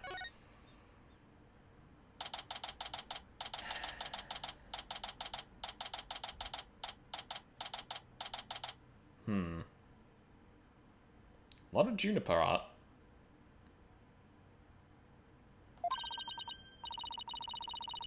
Well, here it is. The art room where the grisly crime occurred. Let's start looking. I love the phony, fancy, like, abstract, mobiles up there as well. Yeah, it's good. Stop right there! This is an active crime scene. No unauthorized personnel allowed.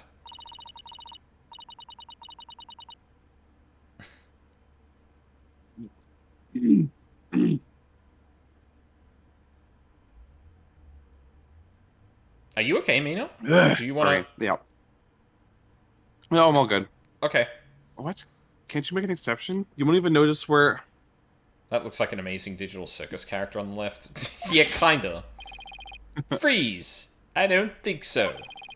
No exceptions. Now move along. Nothing to see here. He doesn't seem very accommodating this time. Let's try again later. Just give me somewhere with fucking music. I don't want to end it on fucking nothing. Oh, I guess I'd probably go back to the main menu anyway. Ah, fuck it. Yeah, I'll just do that. Back to menu. Save. There we go.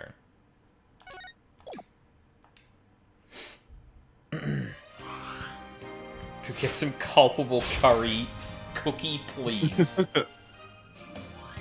Oh, yeah, you know what? Let's not sit on that just to... not focus on the next cases or anything like that. Whoa, we've been on a roller coaster today. Because, like, yeah, like, look at all the love and, attention that was put into these characters and making them kind of, giving them clever details to give them insight to their personalities and all that. Oh, isn't that great? Anyway, we may have just almost accidentally exposed a trans woman in the middle of court, but Don't worry about it. Like, oh man, yeah, I can see that. Yeah.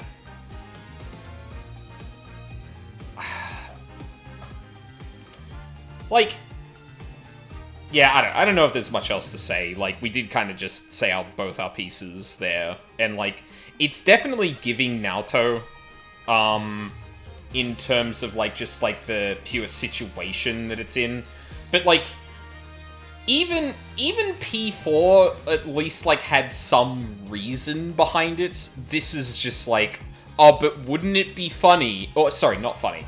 Wouldn't it be a cool twist if you thought that one of the definitely female voices actually came from someone you assumed was a man? And it's like,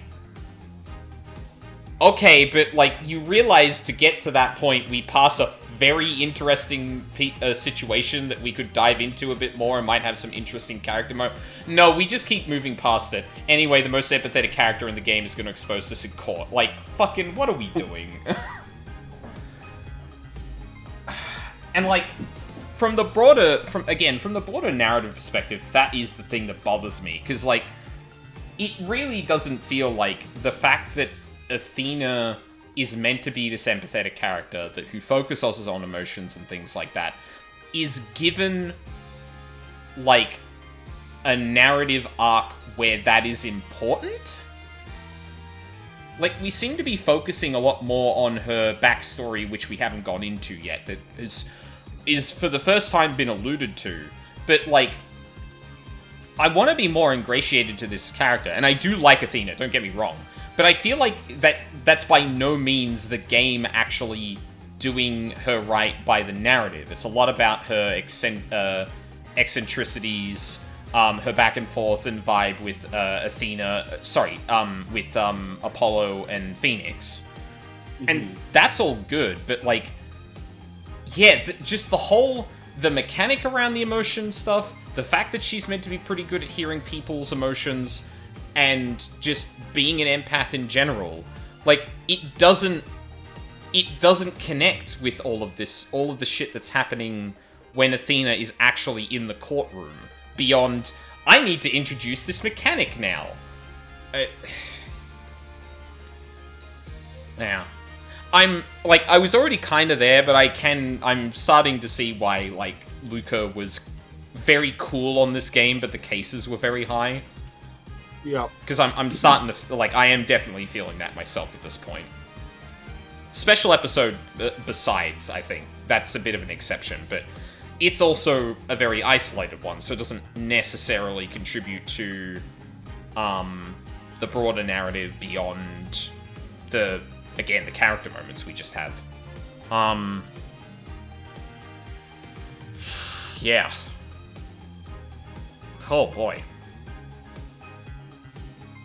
Now, any more thoughts on that particular section, Mina? I know I did kind of cut in a fair bit when you were talking. No, so I think I said my piece. Yeah.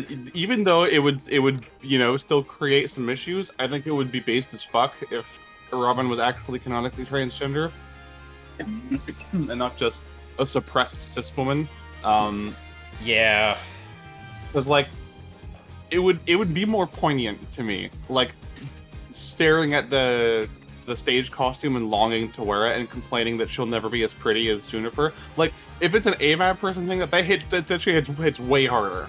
Like, that burning desire. Yeah, like, and indeed, you could read into it also as the emphasis on Robin's more masculine kind of, I don't want to say performance or features. I'm trying to think of the right word here. I think performance is the right word for it. Like, sure. She's performing masculinity at the behest of her family, even though she hates it. Right. But what I mean is that, like, she would then lean into those masculine traits It's overcompensating, more. Yeah, exactly. And yeah, that could definitely have been really compelling. Is like, oh, like, you know, we're in the middle of the multiple trials, and we're seeing emotions, and we're all like, oh yeah, this person's lying, and they're hiding something about the case and that. And then we suddenly stumble upon something that's not that, And it would have been really cool to be just like, oh shit. Apollo, we have a problem that's not courtroom related. I think we need to think this through a bit. But, like, it's treated in almost entirely, like, almost clinically from the trial perspective. Like, it's just another fact in the case rather than you just discovered something about this character that's really important to them. And, yeah, it sucks. Because, like, and, like, listen, I'm probably, like, I am gender non-conforming to some degree. Like, I paint my nails every now and then. That's the extent of it, like, at the moment. But, like, I get that, right? Where, like, how do I say this? Like, being frustrated with, like, what it is to be the gender you are because of other expectations and that, and then seeing someone perform it in a different, or seeing some other performance or, like, aspect of, gender you're either a part of, or that you're not a part of, that you do look at and have some kind of, like, reaction to. Like, that is an interesting thing to pry at, because, you know, if you wanted to go down the road, you could be like, well, what does it matter that Robin wants to put on the cloak, the frilly cloak? But, like, Robin is making a big deal of it because, like, she both wants that, but doesn't because, you know, it would say something about them. Like Kanji in P4. And, like, fuck, like, whatever criticism I can throw at P4, there is some truth to what Kanji says throughout that, where it's like, I don't give a shit about, like, well, the thing that I take issue, or one of the readings you could have of it is, I don't take issue with you saying, like, or saying I'm attracted to men. I just don't like this image of me being put onto me because I am a man, that I must act this way because I am gay, otherwise I'm not performing gay correctly. And that message does get quite muddled in P4, but I like that. I like that Kanji just puts up his hands and go, okay, fuck the gay thing for a second. Why do you think I have to act this way if I am? It's not how that works. The same, and, you know, there's definitely an avenue where you could go down that here as well. But, again, it's literally because this is used as a, mystery plot point, and it wasn't thought much more than that. Which fucking sucks. Because then, you know, people who are trans, people who do have those feelings, see that glossed over as like, oh, well, don't worry about that, that's not important. And fuck do you mean? That's some people's entire experiences with gender. It's, missed opportunities and or, like, kind of, like, insulting at worst. Yeah. It's one of those things where it's like, there's enough meat for me, like, there for me to work with, that I can easily just twist it into a headcanon that feels very validating and fun and cool. But it does still represent a huge missed opportunity. But it's a nested missed opportunity, because if you actually make Robin trans, you have to rewrite other parts of the case to make it less offensive. Like, please do not out this poor woman, this poor girl in court. Yeah. You know? Yeah. Like, fucking, yeah. Although, it is very funny to consider a headcanon where, like, she just realizes on the stand, and then she's like, oh, cool, and just goes on like she literally does in text. Like, that's all it took. It's just like, oh, okay, and then everyone's like, okay, Robin's a woman, cool. Anyway. Yeah, it really is a shame. Because, like, you know, straight cis people often miss the forest for the trees on those things, where they take this, like, oh, but this would be an interesting twist to this mystery, and it's like, do you understand what that says about the character you're applying that to? Like, if you really thought that through, and, yeah, it's just another to the pile of, like, well, we could have had a good kind of character moment here, but nope. Guess that opportunity is gone forever. Yeah. Oh, well. What can you do? Yeah, I'm sure that will not be the last, unfortunately. Yeah. Anyway. Wasn't, like, disastrous from, like, the whole the case's broader picture, but... Yeah, that's what I was saying. It's a character thing. It has very little material effect on the plot. Mm-hmm. And funnily enough, even though it's, like, it is kind of insulting in the way it's handled, it does make me like Robin more. Yeah, I can definitely see that. It's funny bringing up Persona. It's kind of what a lot of people do with like headcanons and stuff like that with characters, where it's just like, well, there's major chunks that, as written, like you could just like make minor tweaks, and then this character's like perfect as you could probably readily read them. But because of later things that happen or particular details, it's just like, oh, I guess we threw that aspect that would be really cool out the window, and... Well, actually, sorry, maybe I'm mischaracterizing what you're saying there. That's a little different.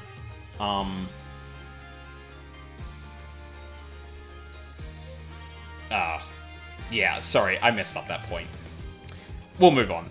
Because I 100% what you're getting at, but I was thinking, like, yeah, the way people adopt Arn, I can see, like, parallels to that. In terms of, like, fuck how the game writes it. Or, fuck how parts of the game write her. Yeah, anyway. That is going to be it for today. How is next weekend looking for you, Mina? It should be fine. Cool. We'll have to start a little later because I'll probably be at a tournament. Okay. But I think it'll be fine after that, yeah. Yeah, no worries. Like, around the time we started today, or a little later than that? It'll probably like half an hour later than that, I think. Okay. No, that's all good. We can work with that. Yeah, cool. So, perspective, obviously.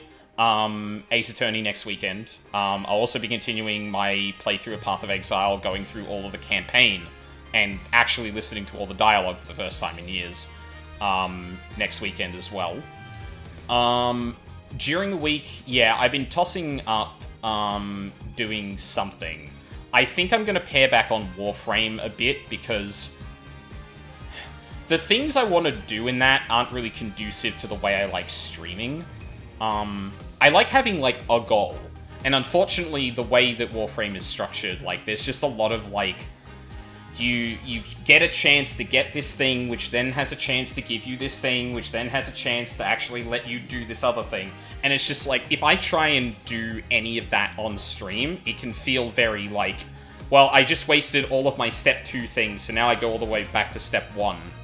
And, like, I can sometimes enjoy that if I've just got some music on and or listening to a podcast or something like that. But when I'm trying to be, like, active and entertaining to some degree, like, no, it's not really conducive to that. So, cutting back on those a little bit, but it's decent. Got to farm open world resources for 2 hours there. Honestly, I would find that more chill. Cookie, for specific reference, I'm trying to kill a Kuva Lich. And I'm trying to get the Parazons you need to stab it. And that process is awful. It's bad, actually. Yeah. Like, I'll go mining out in fucking, Fortuna or something like that. In fact, I may need to do that at some point. Maybe that's a good thing for me to put in there. Sorry, getting a bit distracted, but suffice it to say, the afternoon Warframe streams were like me getting back into doing things in the afternoon, feeling out energy, timing, all that kind of stuff. So I want to continue doing that. I may end up going back to Blasphemous to fill that hole, just to get that done, because I do want to beat that game. I am toying around with doing some longer form games in that slot, though. Potentially taking up Friday as well. I've got to be a bit more regimented about my schedule in the future, because I'm going to be returning to the office a lot more come middle of the year, I think it is. Might be a bit earlier than that. So what I'm going to do during the afternoons needs to be a bit more regimented if I want to, like, keep up exercise, stream, and rest. I need to be very particular about how I'm going to schedule things so I don't, like, burn myself out of any of those, because I don't want any of them to really die. At least for this week, we may not have anything during the week. Well, actually, it's going to be hot as shit this week, and I haven't gotten the thing that's going to help me stream in the or stream when it's hot and not feel like ass when I'm on camera.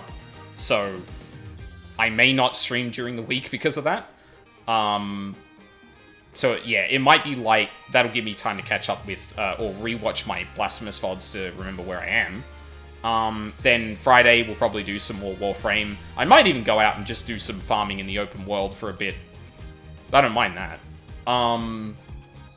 And yeah, then the weekend, where we'll play more Path of Exile, going through all of the dialogue, everyone's favourite part about Path of Exile. And then more Ace Attorney on Sunday. I think that sounds like a plan. I don't think anyone's streaming right now. I did have a peek earlier.